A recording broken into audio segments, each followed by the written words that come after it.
सलाम साथियों, संधान व्याख्यान माला के 8वें व्याख्यान में आप सभी का स्वागत है। जैसा कि आप जानते ही हैं, इस व्याख्यान माला की शुरुआत हमने पिछले साल नवंबर में की थी और इसके पीछे का जो मकसद था, जो हमारे सरोकार थे, वो ये थे कि साहित्य, संस्कृति और विचार को लेकर हम लोग कुछ बातचीत छेड़ सकें, कुछ विमर्श का सिलसिला शुरू हो। उसी की कड़ी में आज की ये व्याख्यान माला है और आज के वक्ता हैं एक संवेदनशील कवि का दिल और एक वैज्ञानिक की नजर रखने वाले और हम सब के बेहद अजीज गौहर रजा साहब। बहुत स्वागत है गौहर साहब आपका। कवि और वैज्ञानिक होने के साथ साथ आप डॉक्यूमेंट्री फिल्म मेकर और सामाजिक कार्यकर्ता भी हैं। गौहर साहब आम लोगों में वैज्ञानिक चेतना जगाने के अपने मिशन के लिए भी जाने जाते हैं। आज के व्याख्यान का विषय है भारतीयता, स्वाधीनता आंदोलन और वैज्ञानिक चेतना, जिस पर गौहर साहब अपनी बात रखेंगे। उन्हीं की एक कविता है उठाओ महशर, जिसकी चंद पंक्तियां हैं और जो आज के विषय से बहुत मेल खाती हैं। वो ये हैं, ये सारी बातें हिकायतें सब जबाने खंजर को तेज रखने की साजिशें हैं। ये सारी बातें हिकायतें सब जबाने खंजर को तेज रखने की साजिशें हैं। ये ज़हने इंसान को बेड़ियों में जकड़ के रखने की साजिशें हैं। मैं गौहर साहब से गुजारिश करूंगी कि वे अपनी बात शुरू करें। रूपाली जी, बेहद शुक्रिया मुझे ये मौका देने का। जब इतने सारे दोस्त जमा हों तो भरोसा होता है कि आप कुछ गलती भी करें तो कोई बहुत ज्यादा डांट नहीं पड़ेगी। लेकिन अगर सारे ही दोस्त अपने अपने एरिया में एक्सपर्ट हों और पूरे समाज के ऊपर उनकी तेज नजर हो तो नर्वस होना भी लाजमी है। तो मैं इस नर्वसनेस के साथ शुरू कर रहा हूं कि जब गलतियां होंगी तो वो बहस में जरूर पॉइंट आउट की जाएंगी और गलती करना हम में से हर एक का हक है। और कहीं कहीं कुछ चीजें डिसजॉइंटेड लगें, अगर एक दूसरे से तालमेल खाती हुई ना दिखाई दें तो मुझे माफ कर दिया जाएगा। मैं शुरुआत इससे करना चाहता हूं कि दुनिया की अलग अलग तहजीबों को अगर हम देखें और अगर इस बात का जायजा लेने की कोशिश करें कि उनमें ख्यालात का टकराव किस तरह से जारी रहा है, तो हमें ये लगातार सारी तहजीबों में दिखाई देता है कि ख्यालात एक दूसरे से टकराते रहे और इन ख्यालात को दो कैटेगरीज में, बड़ी कैटेगरीज में हम रख सकते हैं। एक जिसमें वाद विवाद, रैशनैलिटी वगैरह वगैरह, जिसको हम कह सकते हैं कि वो एक हिस्सा रहा है पूरी की पूरी डिबेट्स का इन तहजीबों में। और दूसरी तरफ हमें दिखाई देता है कि इसको खत्म करने की, यानी क्वेश्चनिंग को, रैशनैलिटी को, लॉजिक को खत्म करने की कोशिश लगातार रही है। इसी को हम इस तरह से भी देख सकते हैं कि एक तरफ हिंसा है अगर हमारी हर तहजीब के अंदर, तो दूसरी तरफ अमन, चैन, शांति के ख्यालात मौजूद हैं। तो इस तरह से हम तहजीबों को देख सकते हैं कि बहुत एक दूसरे से फर्क नहीं। यानी हम ये कहें कि हमारी तहजीब बाकी तहजीबों से बहुत ज्यादा अलग है, तो उसके अलग अलग चीजें निकाली जा सकती हैं कि क्या अलग है, क्या फर्क है औरों से। लेकिन अगर इस पैरामीटर के ऊपर देखा जाए कि ख्यालात किस तरह से डेवलप हुए हैं, तो वो एक दूसरे से लेना देना मौजूद है, लेकिन ये ख्यालात का टकराव भी बहुत जरूरी हिस्सा तहजीबों के आगे बढ़ने में रहा है। और इसीलिए हमको अपने यहाँ एक तरफ जहाँ उभरते हुए समाज में, उस तहजीब में अब से लगभग 1500 BC के आसपास के पीरियड में हमारे यहाँ जब वेद रचे जा रहे हैं, तो उनके अंदर भी, वेदों के अंदर भी, जहां तक मेरी जानकारी है, मैं इसका एक्सपर्ट बिल्कुल भी नहीं हूं, लेकिन मैं साइंस के नजरिए से देखने की कोशिश कर रहा था, रैशनैलिटी के लिए देखने की कोशिश कर रहा था, तो हमें बहुत सारे ऐसे जगह दिखाई देती हैं, ऐसे ख्याल दिखाई देते हैं जिसमें सवाल उठाने पर जोर दिया गया हो, जिसमें ये कहा गया हो कि जवाब मालूम नहीं है, और यहां तक के जिसने इस सृष्टि को रचा है उसको भी शायद जवाब मालूम ना हो कि ये सृष्टि कैसी रची गई। तो दूसरी तरफ हमें यह भी दिखाई देता है कि वो कहानियां हैं जो सोच को रोकने की कोशिश करती हैं, और वो कहानियां जब एक ऑर्गेनाइज्ड रिलीजन का हिस्सा बनती हैं तो वो सोच को और भी ज्यादा जकड़ लेती हैं। ये दो चार चीजें मुश्किल हैं, थोड़ी सी इनको जल्दी से कवर करके आगे निकल जाना चाहता हूं। लेकिन इसके खिलाफ, ऑर्गेनाइज्ड रिलीजन के खिलाफ जो रिएक्शन, जो इसकी मुखालफत है, वो भी उतनी ही पुरानी है। तो हमें चारवाक अपने यहाँ दिखाई देता है। और मैं ये बार बार कहना चाहूंगा कि दूसरी तहजीबों में, अगर चाइनीज सिविलाइजेशन को देखें, या हम इजिप्शियन सिविलाइजेशन को देखें, या हम किसी भी तहजीब को देखें जो पुरानी तहजीबें उनको देखें, तो वहां यही प्रोसेसेस चलते हुए हमें दिखाई देते हैं। अब अगर चारवाक खड़ा हो जाता है और वो ये कहना शुरू करते कि कोई भी चीज जो है वो मटेरियल अगर नहीं है तो वो एग्जिस्ट नहीं करती, और वो यहां तक चले जाते हैं कि कहते हैं कि धर्म जो है और आत्मा का तस्वुर जो है वो लोगों को बेवकूफ बनाने की साजिश है। जैसे अभी मेरे दो तीन मिसरे पढ़े रूपाली जी ने, तो ये प्रोसेस कोई नया प्रोसेस नहीं, ये प्रोसेस बहुत पुराना प्रोसेस है कि एक तरफ लोगों की सोच को जकड़ के रखने की कोशिश और दूसरी तरफ उसको आजाद करने की कोशिश, ये लगातार चलती रही। हम बुद्ध के पास आते हैं तो हमें दिखाई देता है कि बुद्ध ये कह रहे हैं कि किसी भी चीज को तब तक मत मानो जब तक परख ना लो। और ये कोटेशन में विवाद भी है थोड़ा सा कि ये किस तरह से कही गई है, लेकिन किस तरह से कही गई पे विवाद है, क्या कहा गया है इसके ऊपर विवाद नहीं है बुद्धा को लेकर के। बुद्ध क्या कह रहे हैं?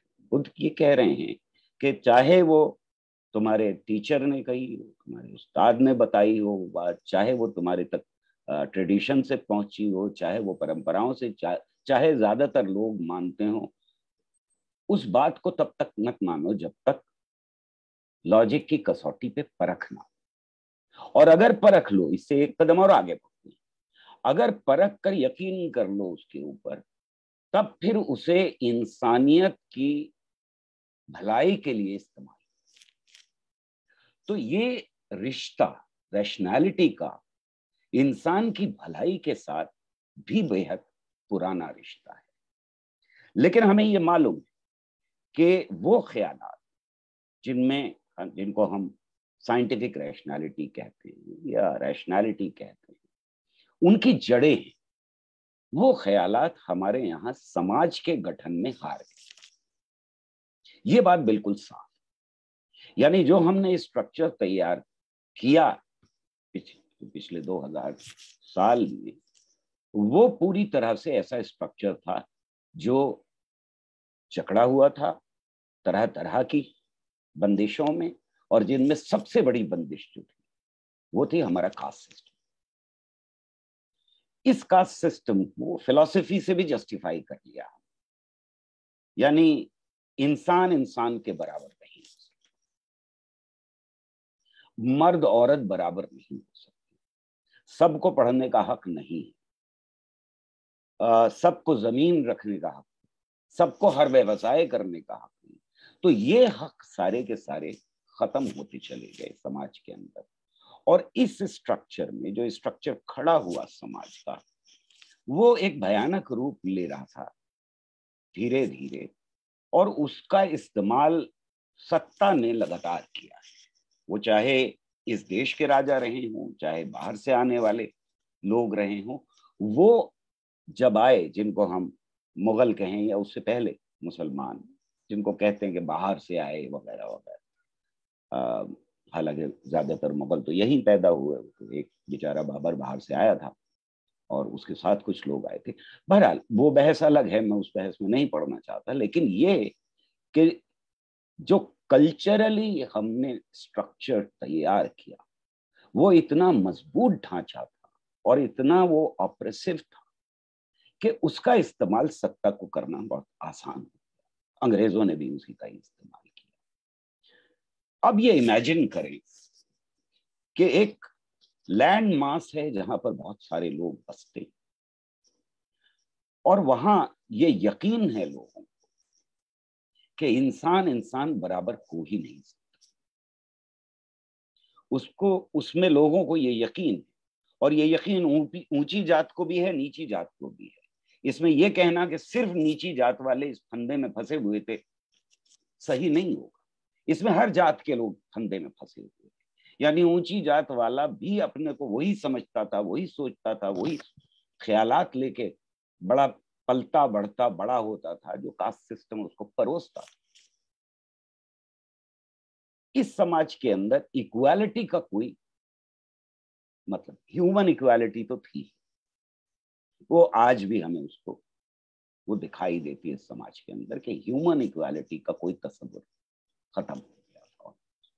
इसके बावजूद कि ये सारे ख्यालात रहे हमेशा और अपने को असर्ट करते रहे, लेकिन ना तो इसकी आजादी थी इस समाज में कि सबको शिक्षा मिले, क्योंकि अगर शिक्षा के नाम पे श्लोक भी कान में पड़ गए तो सीसा पिघला के डाल। औरत मर्द बराबर हो ही नहीं सकते थे। हमने कहा कि ढोर डांगर के बराबर हैं और ताड़न के अधिकारी हैं वो। ये ख्यालात हमारे यहाँ थे। हमारे यहाँ ये ख्यालात थे कि अपना व्यवसाय छोड़ करके तुम नहीं जा सकते, अपना गांव भी छोड़ करके नहीं जा सकते। 7 समंदर पार जाना तो बहुत ही बुरी बात थी, लेकिन अपना गांव भी छोड़ के जाना मुश्किल काम था। छाया पड़ जाए तो जाहिर है कि अपवित्र हो जाते थे वगैरह। ये एक ऐसा समाज मौजूद है। और बाहर से ख्याल, जो मॉडर्न ख्याल हैं, वो साइंटिफिक रिवॉल्यूशन के बाद के ख्याल हैं, उनको एक एक एक बड़ा अपहीवल जो फ्रांस में होता है, फ्रेंच रेवोल्यूशन, उसके बाद वो ख्यालात तेजी से दुनिया भर में फैलना शुरू हुए, जिसमें इक्वालिटी ऑफ ह्यूमन बीइंग है, इक्वालिटी ऑफ जेंडर है, बहुत ढीला ढाला इक्वालिटी ऑफ जेंडर है अभी, लेकिन ये कि इंसान इंसान बराबर है, ये एक बड़ा ख्याल साइंस की देन है जो पैदा होता है। अलग अलग तहजीबें हैं जिनमें अरब वर्ल्ड ने इसको बिल्कुल अलग तरह से रिसीव किया, चाइनीज वर्ल्ड ने इसको बिल्कुल अलग तरह से रिसीव किया, और हमारे यहाँ भी ये ख्यालात इस तरह आने शुरू हुए कि वो यहाँ के ख्यालात से टकराव हुआ एक बार फिर से। और मैं फिर ये कह दूं कि ये ख्यालात हमारे यहाँ थे, इनकी जड़ें हमारे यहाँ थी, हमारी तहजीब में मौजूद थी, वो लगातार असर्ट करती रहती थी अपनी।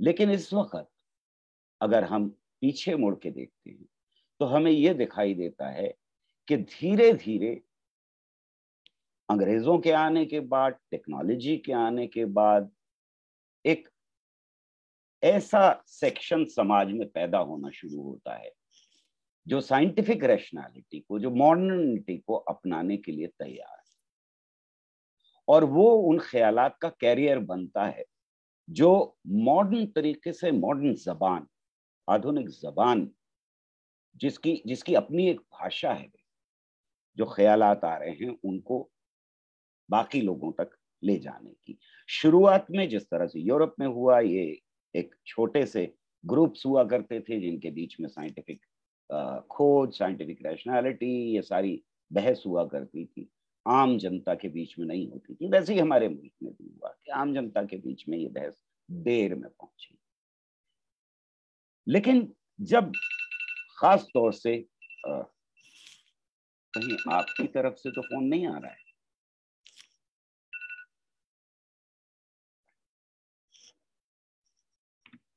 तो the point that I am trying to make is कि ये जो साइंटिफिक कम्युनिटी, वो धीरे धीरे नंबर उसका बढ़ना शुरू हो जाता है। मुल्क में साइंटिफिक इंस्टीट्यूशन बनने शुरू हो जाते हैं। अंग्रेजों के जमाने में 19th सेंचुरी में बड़े बड़े बदलाव आ रहे हैं, प्रिंटिंग आ चुकी है, किताबें छप रही हैं, ट्रांसलेट हो रही हैं।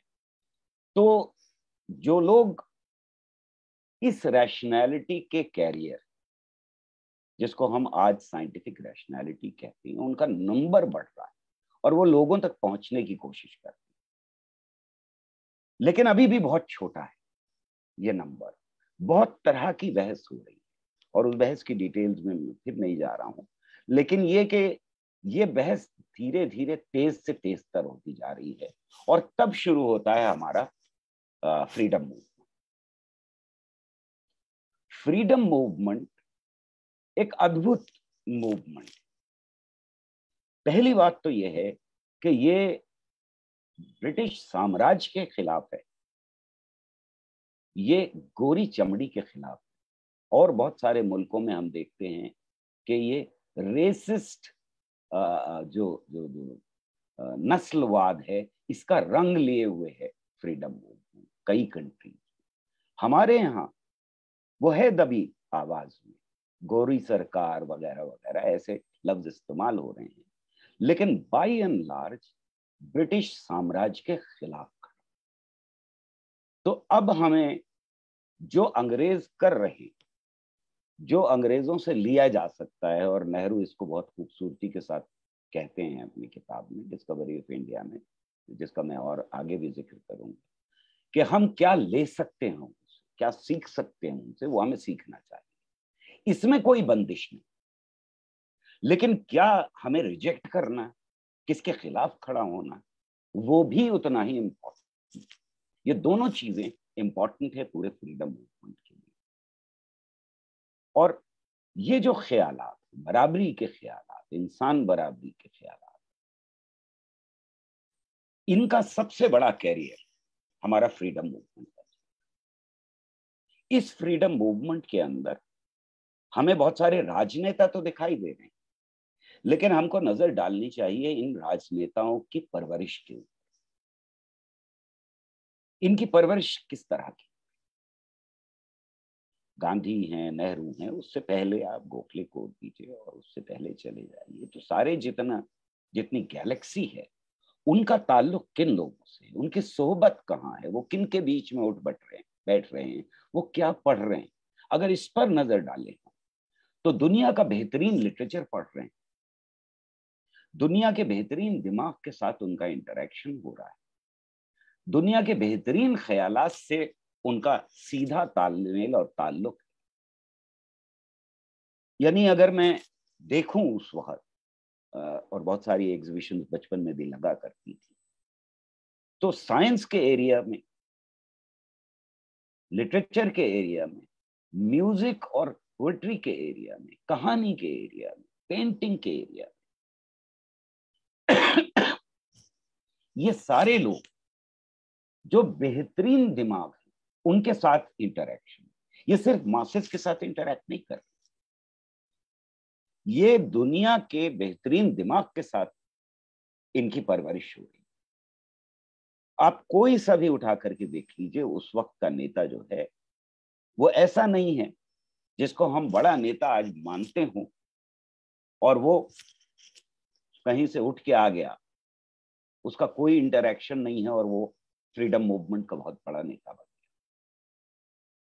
पढ़ाई, दुनिया की लिटरेचर और हर तरह की पढ़ाई, मतलब ये कि सिर्फ अपने एरिया में मैं वकील बना तो बस वकील बन गया और मैंने वकालत पढ़ ली और मुझे लिटरेचर से कोई ताल्लुक नहीं है, ऐसा नहीं है।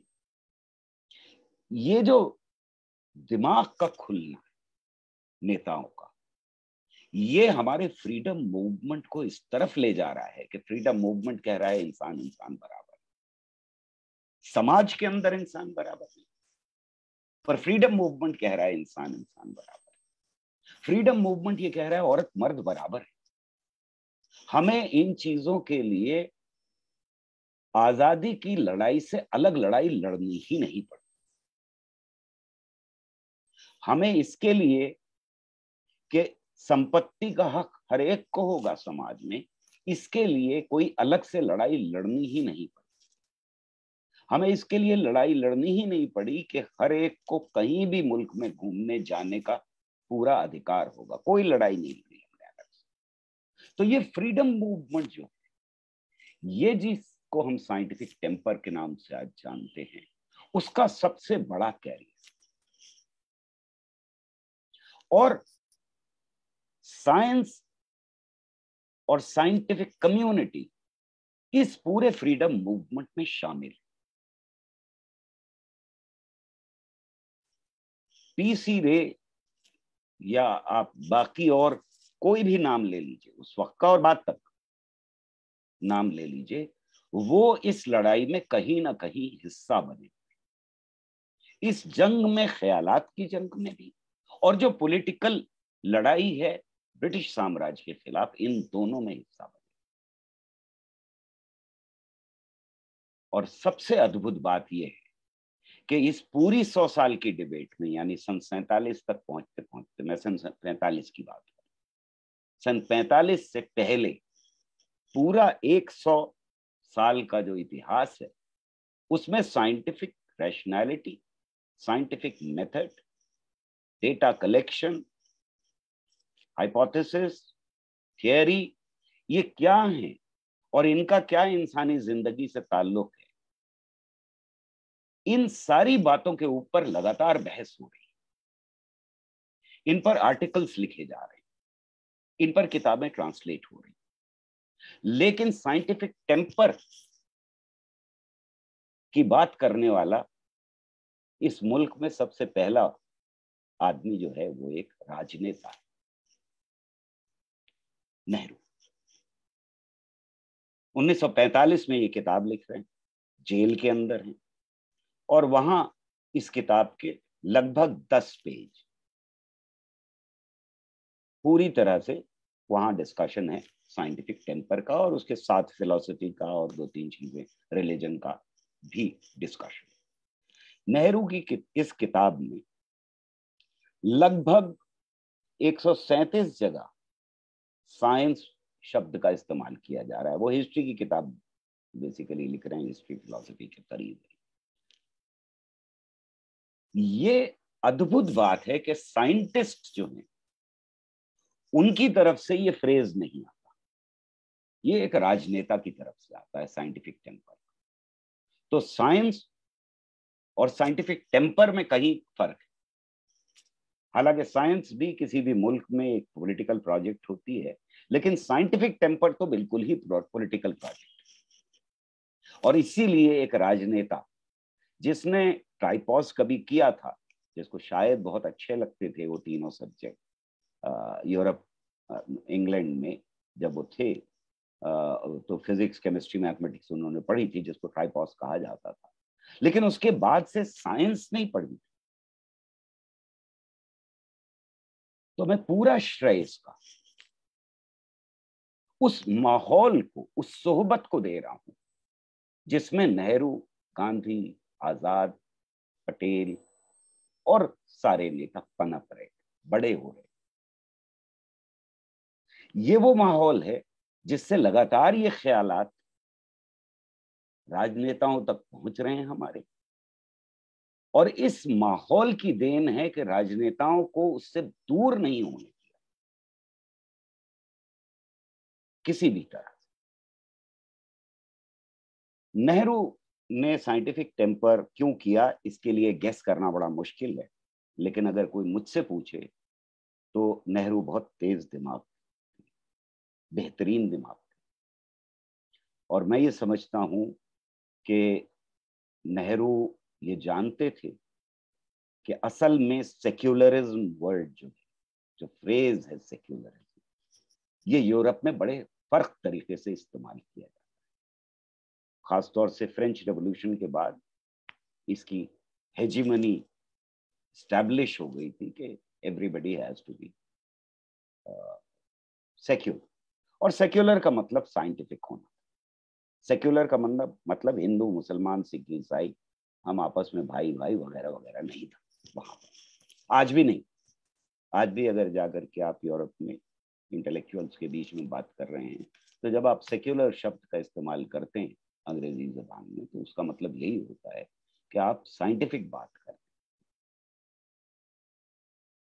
लेकिन जैसा मैंने कहा कि फ्रेंच रेवोल्यूशन के जो ख्यालात अलग अलग सभ्यताओं में पहुंचे, यहां गांधी की लीडरशिप में सेक्युलर का मतलब बदल गया।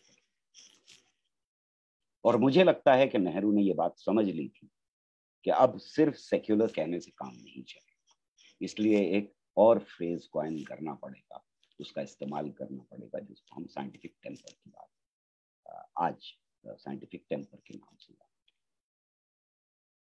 ये साइंटिफिक टेम्पर है जो बाबा साहब अंबेडकर की लीडरशिप में हमें दिखाई देता है, जिसमें हमारा कॉन्स्टिट्यूशन रच बस जाता है, जिसको मैं कह रहा हूं कि समाज के अंदर बराबरी नहीं है, लेकिन कॉन्स्टिट्यूशन हमें सारी वो बराबरी दे रहा है जिसको हम साइंटिफिक टेम्पर की देन कह सकते, जिसमें इंसान की बराबरी है, जिसमें हर एक को वोट डालने का हक है। वोट डालने का हक मिलने के लिए और मुल्कों में अलग अलग सेक्शंस को समाज के कितनी मेहनत करनी पड़ी, कितनी स्ट्रगल करनी पड़ी, वो हमारे सामने है इतिहास। हमारे यहाँ नहीं करनी पड़ी। जिस दिन कॉन्स्टिट्यूशन आया, हर एक को एक वोट डालने का बराबर का हक मिला। ये बहुत बड़ी बराबरी थी, इसको छोटा करके नहीं आंका जा सकता। अभी इलेक्शंस हुए हैं, हम जानते हैं कि क्या क्या हुआ उसमें, लेकिन ये अपने अंदर बहुत बड़ी बराबरी है कि प्रेसिडेंट हो, मैं हूं, कोई हो, चपरासी हो, हम सब उस दिन एक वोट रखते हैं और बराबर। इंसान इंसान, औरत मर्द वगैरह वगैरह की मैं फिर रिपीट कर रहा हूं, ये बराबरियां हमको इस साइंटिफिक टेम्पर की देन थी और समाज में नहीं। अब मेरे सामने एक बहुत बड़ा मसला खड़ा हो, जब मैंने इस पे नजर डालनी शुरू की। लगभग 600 या उससे ज्यादा एमपीज ने उस कॉन्स्टिट्यूशन के ऊपर साइन किए, जो 26 जनवरी को लागू किया हमारे मुल्क। इनमें से ज्यादातर खुद अपनी जिंदगी में किसी तरह की बराबरी प्रैक्टिस नहीं करते, घरों के अंदर, घरों के बाहर। ये ना इंसानी बराबरी प्रैक्टिस करते थे। इनमें से ज्यादातर औरत मर्द की बराबरी घर के अंदर प्रैक्टिस नहीं करते थे, उनके लिए बेटी बेटी बेटा बराबर नहीं थे। बहुत सारे ऐसे थे जो अछूत का छुआ हुआ पानी नहीं पीते थे, मालूम है हमें, नाम लेने की जरूरत नहीं है। हमें यह भी मालूम है कि वो नहीं चाहते रहे होंगे कि हर एक को सिमिलर जॉब मिल जाए इस मुल्क के अंदर और वो तरक्की करे। फिर इन्होंने साइन क्यों कर दिया? उस डॉक्यूमेंट के ऊपर ये अपने अंदर अद्भुत बात है। वो डॉक्यूमेंट तो अद्भुत है ही, जो बाबा साहब अंबेडकर की अगुवाई में लिखा गया, पर उससे कहीं ज्यादा अद्भुत बात यह है कि वो लोग जो अपनी जिंदगी में बराबरी प्रैक्टिस नहीं करते थे, वो लोग साइन करने को तैयार हो गए एक ऐसे डॉक्यूमेंट के ऊपर जो मुल्क में बराबरी दे। समाज में बराबरी तो थी ही नहीं, पर इन लोगों को भी यकीन नहीं था उस बराबरी में, उसके बावजूद उन्होंने साइन किया। मुझे लगता है इसकी दो वजह थी। पहली बड़ी वजह यह थी कि फ्रीडम मूवमेंट में तप कर निकले हुए ये लोग जो अगुवाई कर रहे थे, गांधी, नेहरू वगैरह, और एक बड़ा सेक्शन जो कम्युनिस्ट का था, वो इंटेलेक्चुअली बहुत ऊपर थे बाकी, उनमें गैप बहुत बड़ा।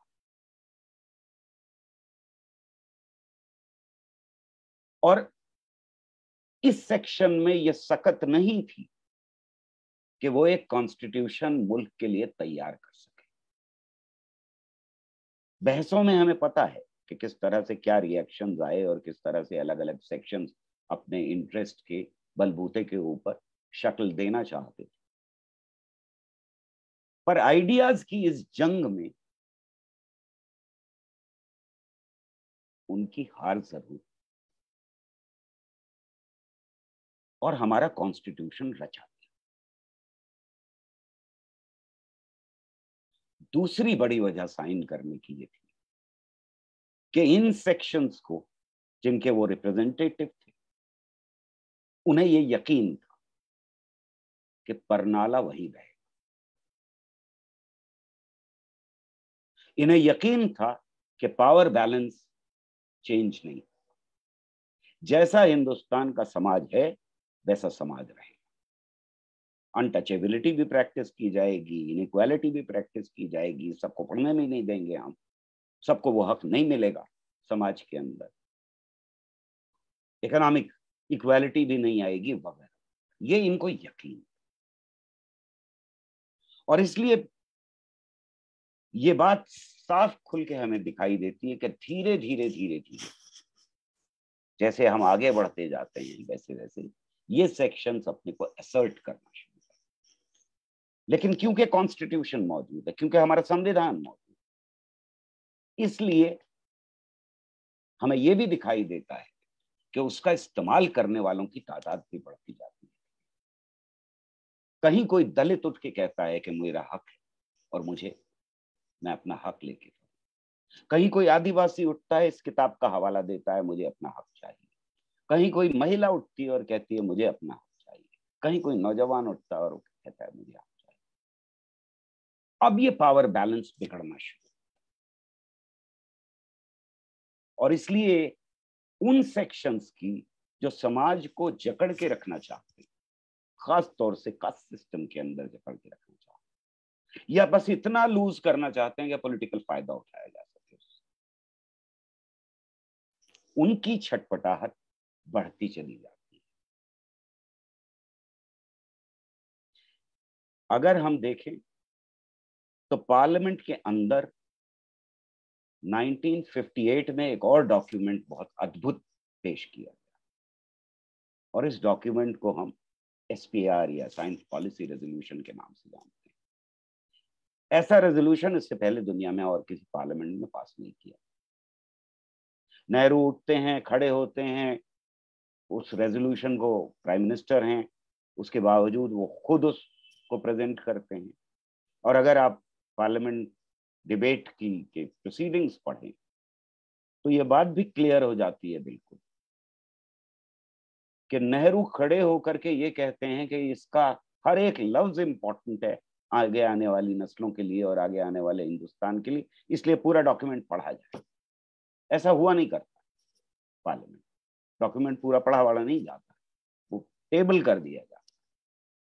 लेकिन एक और अद्भुत बात, एक और अजीब बात हो रही, ऑपोजिशन नॉर्मली जो कुछ प्रेजेंट करती है गवर्नमेंट, उसकी चीर फाड़ करता है, ये शब्द बदलो, वो सेंटेंस हटाओ, यहाँ पे ये गलत है, वहां पे वो गलत है। इसके बजाय ऑपोजिशन के मेंबर्स ऑफ पार्लियामेंट खड़े होकर के कहते हैं कि आपको ये रेजोल्यूशन पहले लाना चाहिए, और आप नहीं लेकर के आए इस रेजोल्यूशन। इस वजह से 2 प्लान्स जो हैं, रोलिंग प्लान्स, वो फेल हो गए। ये इंपॉर्टेंट रेजोल्यूशन, और उस वक्त की पार्लियामेंट में एक MP खड़े होकर कहते हैं कि जब आप ये प्रेजेंट कर रहे हैं तो मुल्क की हालत देखिए, वो कुंभ मेला हो रहा है, वहां पर सारी भ्रांतियां फैलाई जा रही, सब एंटी साइंटिफिक बातें हो रही हैं। आज इमेजिन कर सकते हैं हम कि वो संविधान पास होगा? आज क्या हम इमेजिन कर सकते हैं कि ये साइंटिफिक पॉलिसी रेजोल्यूशन पास हो सकता है पार्लियामेंट के अंदर? आज क्या हम ये इमेजिन कर सकते हैं कि उसके ऊपर कोई MP खड़ा होकर के ये कहेगा कि मुझे कुंभ मेले से परेशानी? मेरे ख्याल में हमने बहुत रास्ता तय कर लिया 75 साल में, खास तौर से 70s और 80s का जो पीरियड है वो एक बड़े मोड़ का पीरियड है। एक तरफ एक इंटेलेक्चुअल ग्रुप है जो साइंटिफिक टेम्पर के ऊपर फिलोसफिकली अटैक करना शुरू करता है, उसमें हमारे बहुत सारे दोस्त शामिल हैं। ये पहली बार होता है, इससे पहले तक कंसेंसस है मुल्क के अंदर, लेकिन हमारे कई दोस्त खड़े होते हैं और कहते हैं कि साइंस के अंदर हिंसा है उनका ये एक मेजर आर्गुमेंट, और इसलिए वो साइंटिफिक टेम्पर के खिलाफ। और तरह तरह के आर्गुमेंट्स दिए जाते हैं जिसमें पॉलेमिक्स बहुत ज्यादा है। लेकिन यही वक्त है जब इस देश के अंदर बाबाओं का उदय, तरह तरह के बाबा। रिकॉर्डिंग है अगेन स्टॉप।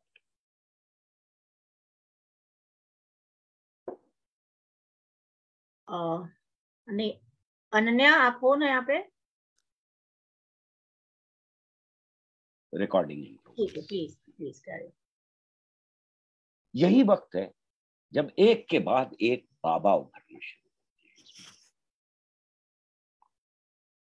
और आज अगर हम देखें तो इनमें से 12 बाबा ऐसे हैं जिनकी 1000 करोड़ रुपए से ज्यादा की संपत्ति। इनके बारे में मुझे सिर्फ वेबसाइट से पता लगा है, कोई रिसर्च्ड कोई पेपर या किसी का काम बहुत ज्यादा मुझे मिल नहीं पाया। अगर हुआ है तो मुझे नहीं मालूम, लेकिन अगर हुआ होता तो उस आदमी का शायद कत्ल ही हो जाता, जो जो इसके ऊपर कोई साइंटिफिक ऑथेंटिक रिसर्च कर। ये बाबा उभर रहे और दोनों तरह से, यानी एक तरफ इनकी संपत्ति बहुत तेजी से बढ़ रही है और दूसरी तरफ इनका इन्फ्लुएंस लोगों के बीच में बहुत बढ़ता हुआ दिखाई दे रहा है। इससे पहले तक हमें दिखाई दे रहा है कि साइंटिफिक टेम्पर के ऊपर मुल्क के अंदर बड़ी व्यापक डिबेट है और यहां से ये घटना शुरू होती है। अब अगर हम आज की लीडरशिप को देखें, जिसमें मैं अडवाणी और वाजपेयी से लेकर के और आज के प्रधानमंत्री तक को शामिल कर रहा हूं, इनकी क्या सोबत है, ये किन लोगों के बीच में पल बढ़ रहे, इनकी जो पॉलिटिक्स है वो कहां मैच्योर हो रही, इनका गहरा ताल्लुक किन लोगों से, क्या सबसे बेहतरीन साइंटिस्ट के साथ, क्या ये सबसे बेहतरीन जो हमारे म्यूजिक डायरेक्टर्स हैं या फिल्म डायरेक्टर्स हैं या कहानीकार हैं या शायर हैं मुल्क के अंदर, उनके साथ नहीं। इनकी परवरिश बाबाओं के बीच में और हमें ये लगातार दिखाई देता है कि इनमें से हर एक इन बाबाओं के पैर छूने के लिए जा रहा है। इसके बहुत सारे वीडियोस हैं हमारे पास जो लगातार लोग सर्कुलेट करते हैं। ये जो एक तरफ इंडस्ट्री खड़ी हो रही, जिसका प्रोडक्ट एंटी साइंटिफिक प्रोडक्ट है, वो बहुत सारे पुराने भ्रांतियां और मिथ्स और सुपरस्टिशंस को नए रंग दे करके नई तरह से इस इंडस्ट्री का प्रोडक्ट निकाल रहे हैं और ये प्रोडक्ट बहुत तेजी से बांटा और बेचा जा रहा है मुल्क के अंदर और इसका एक बड़ा मार्केट तैयार हो। एक तरफ ये है, दूसरी तरफ वो राजनेता हैं जो इनकी छत्र छाया में परवरिश पा करके तेजी से आगे बढ़ रहे हैं मुल्क के अंदर, इनके साथ कॉम्प्रोमाइज करके बढ़ रहे हैं। और तीसरी तरफ हमें क्रोनी कैपिटलिज्म दिखाई दे रहा है।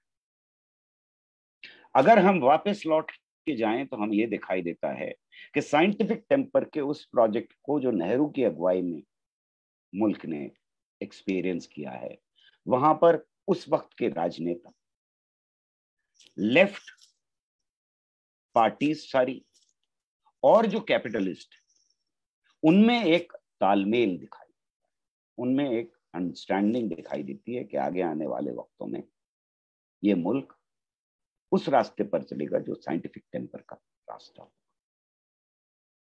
और अब हमें ये दिखाई देता है कि ये नेक्सस क्रिएट हो रहा है पॉलिटिकल लीडरशिप, बाबा और क्रोनी कैपिटल। ये हालात का बदलाव इस मुल्क को उस तरफ ले जाता है जहां बीजेपी सत्ता पर काबिज होती है, आरएसएस परिवार है पूरा का पूरा, वो सत्ता हथियाता है इस मुल्क के अंदर। और ऐसे में सबसे पहले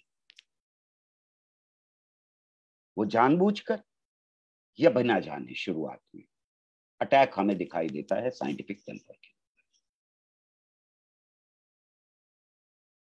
साइंटिफिक टेम्पर पर पहला अटैक प्रधानमंत्री की तरफ से बिल्कुल शुरुआती महीने में आ सकता है। वो एक ऐसी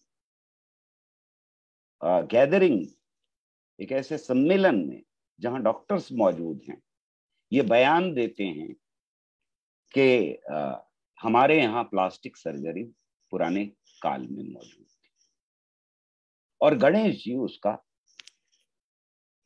प्रमाण। एक तरफ एक प्राइम मिनिस्टर है जो कह रहा है कि साइंटिफिक टेम्पर क्या है, और मैं पढ़ के सुनाने की कोशिश करूंगा नेहरू की ये कोटेशन, जिसका ट्रांसलेशन मेरा है तो गड़बड़ हो सकती है। नेहरू कह रहे हैं अपनी किताब में, ये विज्ञान का तरीक़ेकार है जो बहादुराना भी है और आलोचनात्मक भी। ये तलाश है सच के लिए इल्म की। ये रवैया है किसी भी चीज को तब तक ना मानने का जब तक उसे परख ना लिया जाए। ये नए सबूत की रोशनी में पुरानी मान्यताओं को बदल देने की सलाहियत है। ये किसी पुरानी थ्योरी के बजाय परखे हुए सच पर भरोसा करने की आदत है। ये सोच को अनुशासन में रखने की क्षमता है। अगर मैं फिल्म की जबान इस्तेमाल करूं तो ये 1945-46 में ये किताब छपी है, 45 में उन्होंने लिख ली थी, ऑलमोस्ट पूरी कर ली थी। कट टू 2014, इनमें से हर चीज जो पहला प्रधानमंत्री कह रहा है उसके ऊपर एक जबरदस्त हमला है। यहां विज्ञान का तरीक़ेकार नहीं, यहां वो कह रहे हैं कि हमारे यहाँ बिना एविडेंस के, बिना किसी चीज के, बिना बहस के, बिना तर्क के एक स्टेटमेंट प्राइम मिनिस्टर की तरफ से आ रहा है कि हमारे यहाँ पुराने जमाने में प्लास्टिक सर्जरी। जब उन्होंने नाले की गैस से चाय बनाने वाली बात कही, या बच्चों से ये कहा कि लोगों को सर्दी और गर्मी ज्यादा लगने लगती है, ग्लोबल वार्मिंग का कोई मतलब नहीं है, जब उन्होंने ये कहा कि तरह तरह की चीजें जिनके ऊपर अक्सर लोगों को चेहरे के ऊपर A+B² वाली बात वगैरह, मुस्कुराहट आ जाती है चेहरे के ऊपर। पर मैं हर बार इससे कांप जाता था, क्योंकि जब प्राइम मिनिस्टर ये कह रहा है, इससे पहले हमने बहुत सारे लोगों के मुंह से ये सारी चीजें सुनी हुई थी, उन बाबाओं के मुंह से सुनी हुई थी जिनकी छत्र छाया में ये लोग पले बढ़े। लेकिन अगर बाबा कह रहा है कोई, अगर कोई नुक्कड़ पे बैठा हुआ हाथ और चमत्कार करने वाला ये बात कह रहा है, तो कोई परेशानी की इतनी बड़ी बात नहीं। लेकिन जब प्राइम मिनिस्टर ये बात कह रहा है,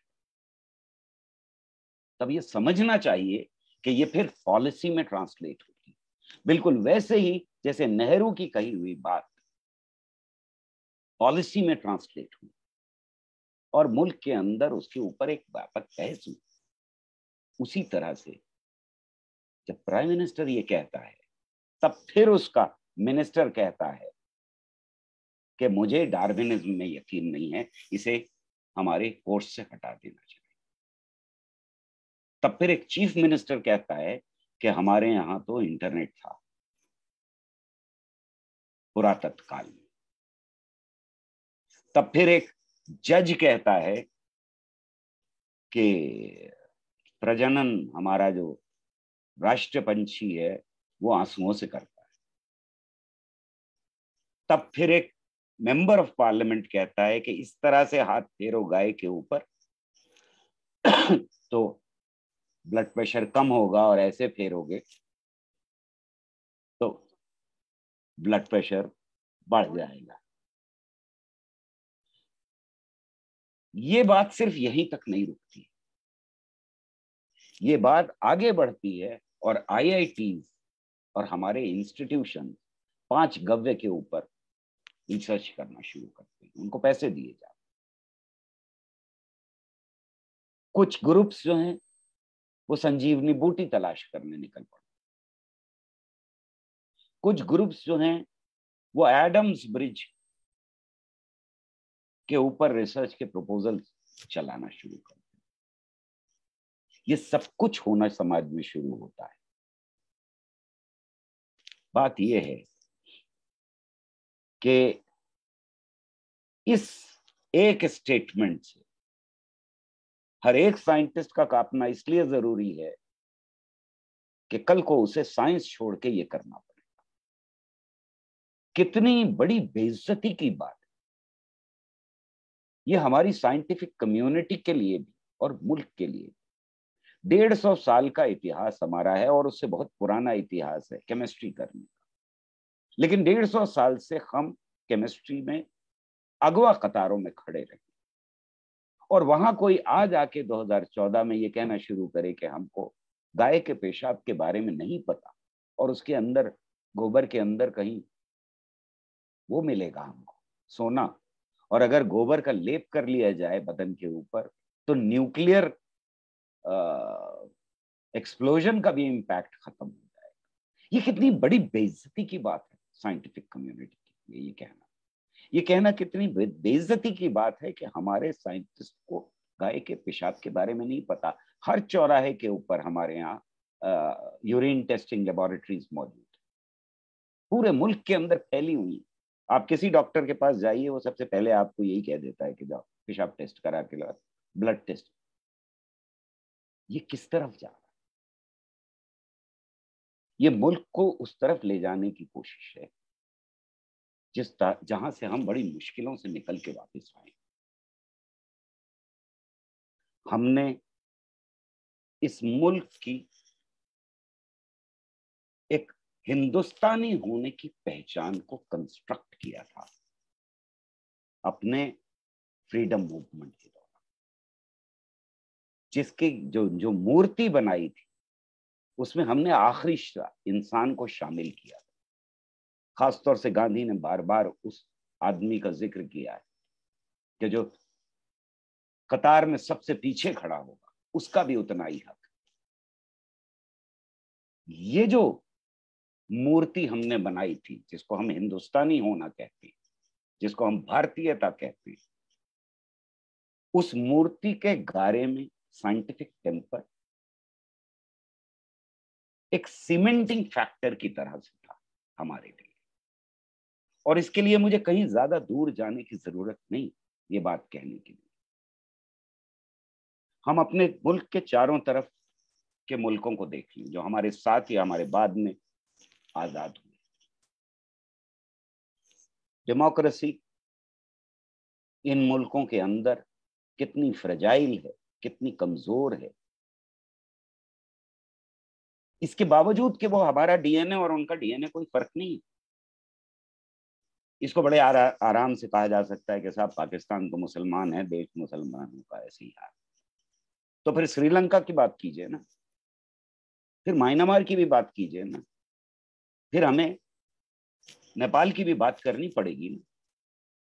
हमारे यहाँ डेमोक्रेसी कहीं ज्यादा मजबूत डेमोक्रेसी, और उसका एक बड़ा श्रेय मैं साइंटिफिक टेम्पर की डिबेट को देता हूं। मैं ये समझता हूं कि ये जो छटपटाहट ये 2014 के बाद पूरी तरह से हमें मुल्क के अंदर साफ दिखाई दे रही। वो शक्तियां जिन्होंने साइन कर दिया था कॉन्स्टिट्यूशन के ऊपर, उनके हाथ में अब वो पावर बैलेंस फिसलता हुआ दिखाई दे रहा है। उन्हें ये लग रहा है कि हमें वापस असर्ट करने की जरूरत। बहुत सारे और भी प्रोसेस है, मैं ये नहीं कह रहा हूं कि ये अकेला एक प्रोसेस है, बहुत सारे प्रोसेस हैं और कॉम्प्लेक्स है मामला। पर यह भी एक बड़ी वजह है कि वो शक्तियां जो साइंटिफिक टेम्पर के खिलाफ थी, उन्हें आज अपने हाथ से सत्ता जाती हुई फिसलती हुई दिखाई, और इसलिए वो इकट्ठा है। और उन्होंने इस लीडरशिप को जो बाबाओं के छत्र छाया में पड़ी थी उसको ऊपर उछाला। क्या वजह है कि कई सदी में हमको ये नहीं दिखाई देता कि किसी साइंटिस्ट को कत्ल किया गया हो, इसमें किसी ऐसे प्रचारक को जो साइंस लोगों तक पहुंचा रहा हो, रैशनैलिटी पहुंचा रहा हो, उसको कत्ल नहीं किया गया। हमारे यहाँ एविडेंसेस नहीं है इस तरह के। ये बात अलग है कि आर्यभट्ट के ऊपर कुछ विवाद है इस मामले में, लेकिन हमारे मुल्क के अंदर इस पीरियड में 4 लोग शहीद कर दिए जाते। क्यों? वो ताकतें इतना छटपटा क्यों जाती हैं कि किसी की जान लेने पे तुल जाएं, इसलिए कि वो साइंटिफिक टेम्पर फैलाने की कोशिश कर रहा है? नहीं, उन्हें मालूम है कि ये पॉलिटिकल प्रोजेक्ट है। जिस तरह नेहरू को मालूम था कि साइंटिफिक टेम्पर का प्रोजेक्ट पॉलिटिकल प्रोजेक्ट है, उसी तरह उनको भी मालूम है कि जब आप साइंस की बात करते हैं, जब आप साइंस को जिंदगी में उतारने की बात करते हैं, जब आप रैशनैलिटी की बात करते हैं, जब आप सवाल उठाने की बात करते हैं, तो सवाल सिर्फ साइंस तक महदूद नहीं है। फिर वो सवाल समाज के अंदर जो कुछ हो रहा है वहां तक पहुंचते हैं, और इसे रोकने के लिए आज वो सारी शक्तियां इकट्ठा हो गई। There's this unholy alliance of all these reactionary forces which has thrown up this leadership, which has been groomed by the most reactionary section of the society and most violent section of the society. ये scientific temper के ऊपर इस वक्त हमला बढ़ता जाए, और मैं समझता हूं कि आज हमारी सबसे बड़ी रिस्पॉन्सिबिलिटी भी यही हो जाती है कि इस हमले का सामना करें। मुश्किल काम, लेकिन एक बहुत बड़ी नई पौध है इस मुल्क के अंदर, जो अब मिथ्स और सुपरस्टिशंस को एक्सेप्ट करने को तैयार नहीं, जो पुराने ख्यालात को छोड़ना चाहते हैं। इस फौज को इकट्ठा करने की हमें जरूरत है, वरना शायद ये लड़ाई हम हारे ना हारे, लेकिन कीमत बहुत बड़ी चुकानी पड़ेगी। बहुत बहुत शुक्रिया।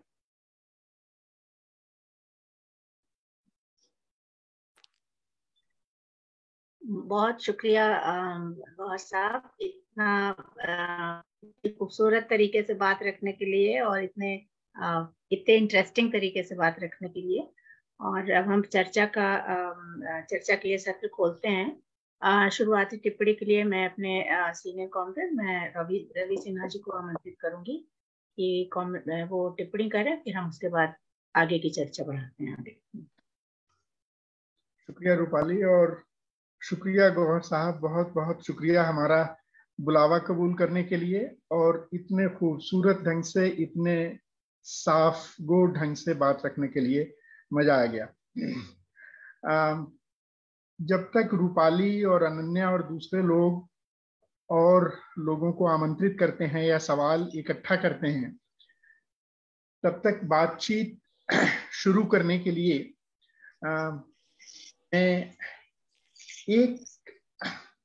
आपने बहुत अच्छे ढंग से ये बात रखी कि साइंटिफिक टेम्पर जो है, बहुत ही सही बात है, वो एक पॉलिटिकल प्रोजेक्ट है। और इस संदर्भ में आपने डेमोक्रेसी की बात की, और जो नेशनल मूवमेंट में जैसे जड़ थी, ये गौर करने वाली बात है कि नेशनल मूवमेंट में जब हमारे देश में साक्षरता का स्तर बहुत कम था आज की तुलना में, तब उसने हमारे देश में बड़े बड़े वैज्ञानिक पैदा हुए, जिनका दुनिया के स्केल पर जिनका नाम है वो बोस और वो रामन और साहा एंड सो ऑन। मैं जिस इंटरनल एक टेंशन जो है साइंटिफिक टेम्पर और डेमोक्रेसी वाली जो बात की, कॉन्सेप्ट में जो टेंशन है, जो आपकी बात में भी दिखाई दे रहा था, और वो देखने वाली बात है, उसी से बात छेड़ना चाहता हूँ, देखना चाहता हूँ आप कि उस पर क्या राय है। कि जो 2 एस्पेक्ट हैं, फॉर एग्जांपल अगर डेमोक्रेसी या पॉलिटिकल प्रोजेक्ट की बात की जाए, तो एक एस्पेक्ट इक्वालिटी का है। इक्वालिटी का कॉन्सेप्ट मॉडर्न टाइम्स में आता है और उसका गहरा रिश्ता है साइंटिफिक टेम्पर के साथ। और जो दूसरा एस्पेक्ट है वो रैशनैलिटी का है, वो तार्किकता का है उसमें। तो अगर डेमोक्रेसी में आप देखें तो जो इक्वालिटी की जो डिमांड है वो पॉपुलर ढंग से ज्यादा आसानी से अपने आप को असर्ट करती है, जो पॉपुलर डेमोक्रेसी के रूप में या पॉपुलर डेमोक्रेटिक प्रोसेसेस के रूप में दिखाई पड़ती है। डेमोक्रेसी में रैशनैलिटी वाला हिस्सा कहां पर है? रैशनैलिटी वाला हिस्सा हो सकता है कि ज्यादातर एनकोडेड हो कॉन्स्टिट्यूशन में, रिटन कॉन्स्टिट्यूशन में, उस कॉन्स्टिट्यूशन से जो इंस्टीट्यूशंस निकलते हैं उनमें। तो अगर हम सुविधा के लिए दो हिस्सा करें कि जो इंस्टीट्यूशनल डेमोक्रेसी है वो रैशनैलिटी को एनकोड करती है और जो पॉपुलर डेमोक्रेसी है वो इक्वालिटी को एनकोड करती है, तो मुझे लगता है कि इन दोनों के बीच में एक टेंशन दिखाई पड़ता है। कैसे पॉपुलर डेमोक्रेसी अपने आप को असर्ट करती है, वैसे वैसे इक्वालिटी वाली बात तो सोसाइटी में ज्यादा स्ट्रगल का मुद्दा बनती है और बननी चाहिए, अनेक रूप में बनती है। लेकिन रैशनैलिटी वाला जो कंपोनेंट है उसको डेमोक्रेटिक प्रोसेस का हिस्सा बनने के लिए पॉपुलर रास्ता उतना नहीं दिखाई देता जितना इंस्टीट्यूशनल रास्ता दिखाई पड़ता है, कि वो वैल्यूज के रूप में, लॉज के रूप में, वो फिलॉसफी के रूप में कॉन्स्टिट्यूशन में और इंस्टीट्यूशंस में वो स्थित है।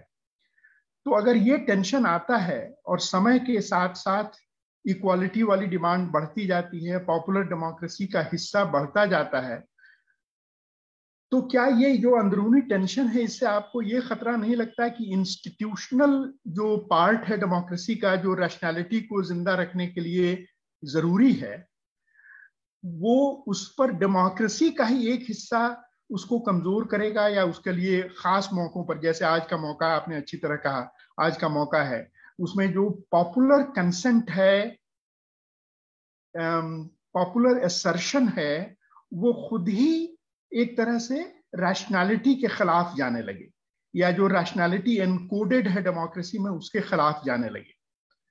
तो ये थोड़ी मेरी चिंता है, और मैं जानना चाहूंगा कि आप ये जो अंदर का जो द्वैत है, अंदर का की जो डुअलिटी है रैशनैलिटी और इक्वालिटी के बीच में डेमोक्रेटिक पॉलिटिकल प्रोजेक्ट के अंदर, उसको कैसे देखना चाहते हैं, कैसे देखते हैं, कैसे हम रैशनैलिटी को भी एक डेमोक्रेटिक प्रोसेस के रूप में बरकरार रख सकते हैं।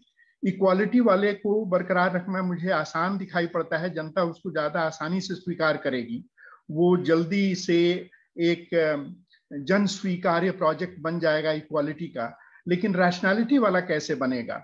और अगर ये नहीं बनेगा तो हो सकता है जनता के कंसेंट से ही कॉन्स्टिट्यूशन पर हमला हो जाए, या जो रैशनल फॉर्म्स हैं डेमोक्रेसी के उन पर हमला हो जाए, यानी डेमोक्रेटिक रास्ते से ही डेमोक्रेसी को खतरा पहुंचाया जाए या कमजोर किया जाए।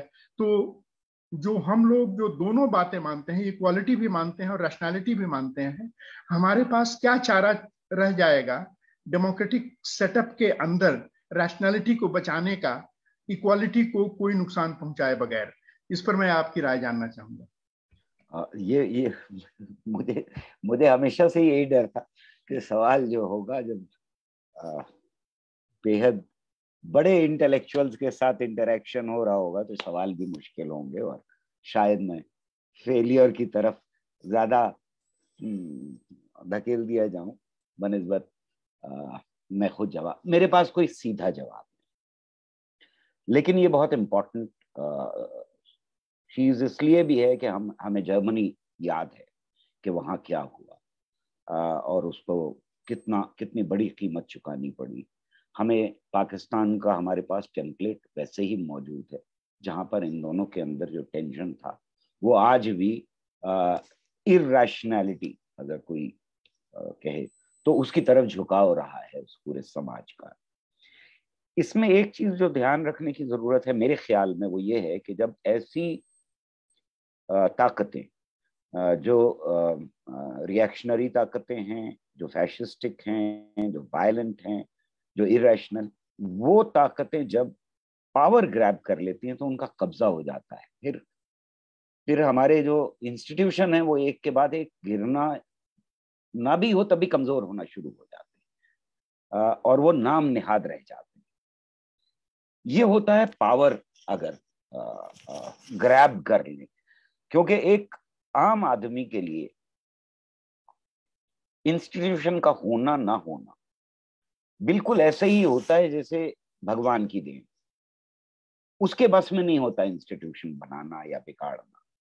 वो एक हद तक रक्षा कर सकता है इंस्टीट्यूशन की, लेकिन असल में रक्षा जो है वो पॉलिटिकल फोर्सेस ही करती है, पॉलिटिकल पार्टीज, पॉलिटिकल ऑर्गेनाइजेशंस ही करती है।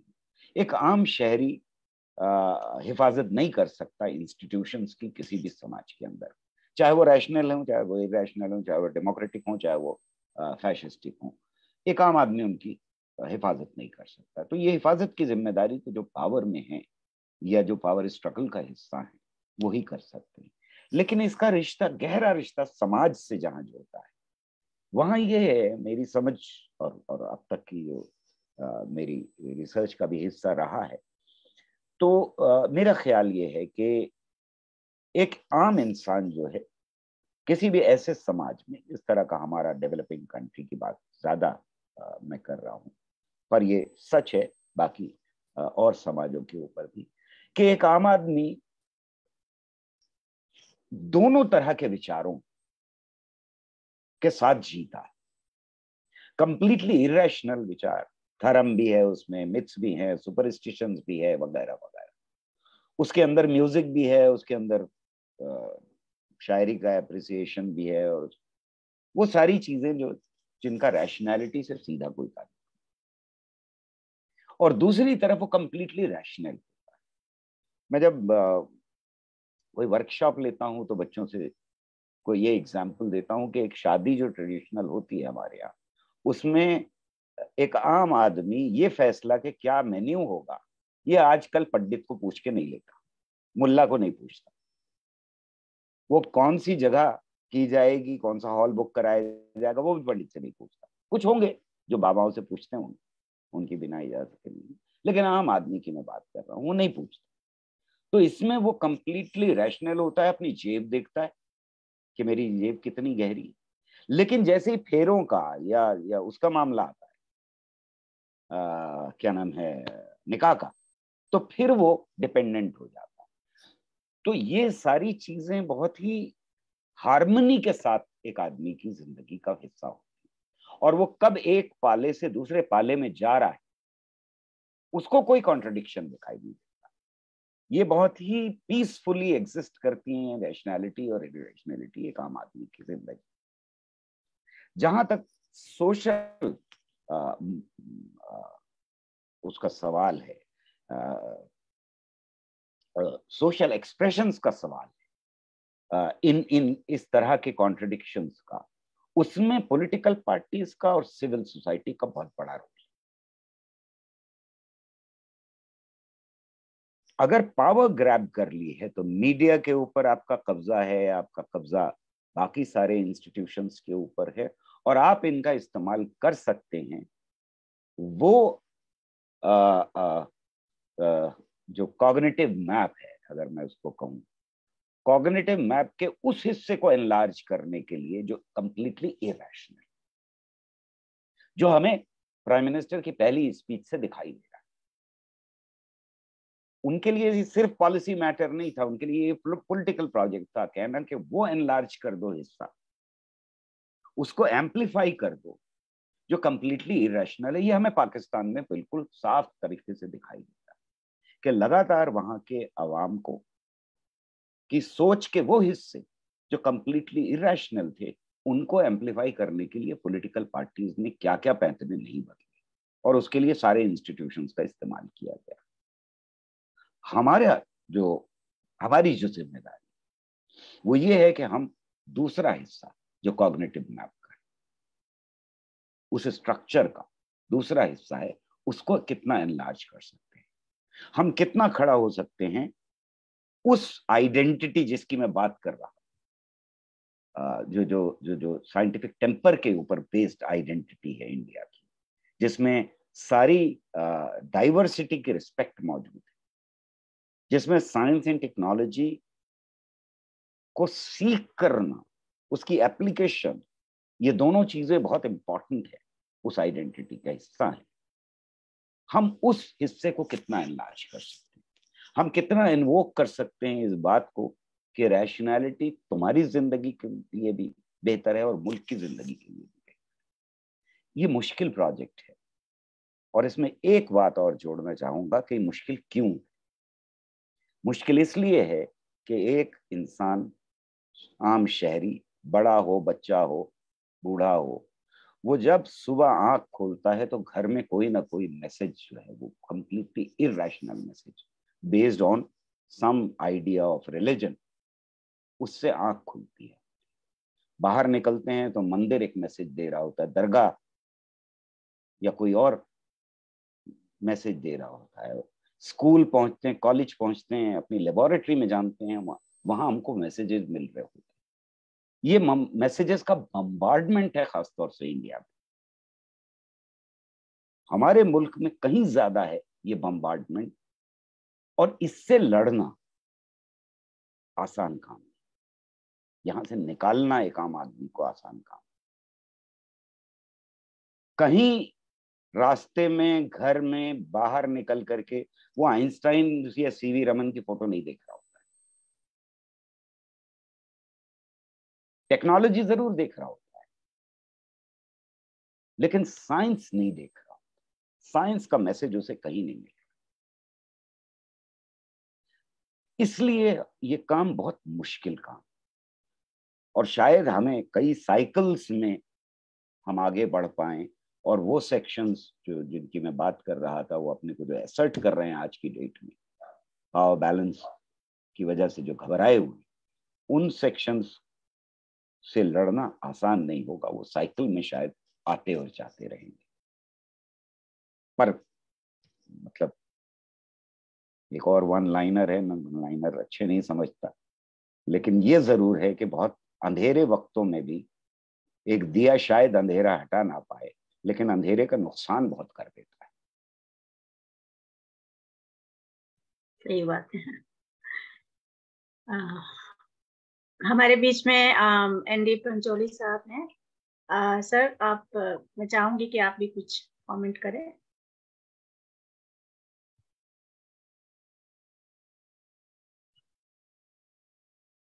आप अनम्यूट कर लीजिए प्लीज। अनन्या को शायद, अच्छा हाँ, म्यूट हो गया। जी, जी, आपकी आप आवाज आ रही है पंचोली साहब। हाँ, मुझे गटाटे साहब ने बताया था 2 दिन पहले कि आज आप बोलेंगे, और जो सब्जेक्ट उन्होंने बताया था तो मुझे बहुत खुशी हुई, क्योंकि इस तरह के सब्जेक्टों पर ज़्यादा मैं देखता नहीं हूँ कोई चर्चा हो, जिन पर मैं समझता हूँ होनी चाहिए। और मुझे बड़ा अच्छा लगा, और इसलिए मैं तो सुनने आया था, मैं कोई विचार व्यक्त करने नहीं आया था। लेकिन जो भी आपने रखी हैं बातें, उसमें एक बात तो साफ जाहिर है कि जो ये निरंतर संघर्ष, ख्यालात का जो एक संघर्ष है, वो पीछे से चला आया है। और उस संघर्ष में जो जो बैकवर्ड किस्म की जो बातें हैं, ब्लाइंड फेथ है, सुपरस्टिशन है, उनको रोकने के लिए हमारे बुद्धा, जैसा आपने बताया, गुरु नानक हैं, कबीर हैं, रहीम है, वो भी एक मुहिम चलती रही है। और आज़ादी के हमारे स्ट्रगल में भी वो चलता रहा।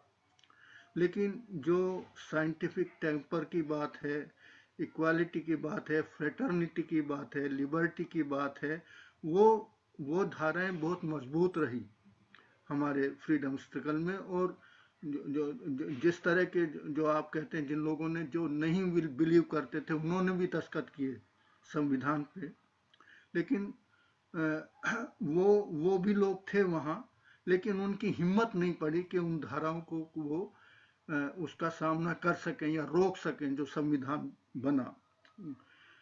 अंबेडकर साहब का उसमें बहुत योगदान था, और सभी लोगों का था।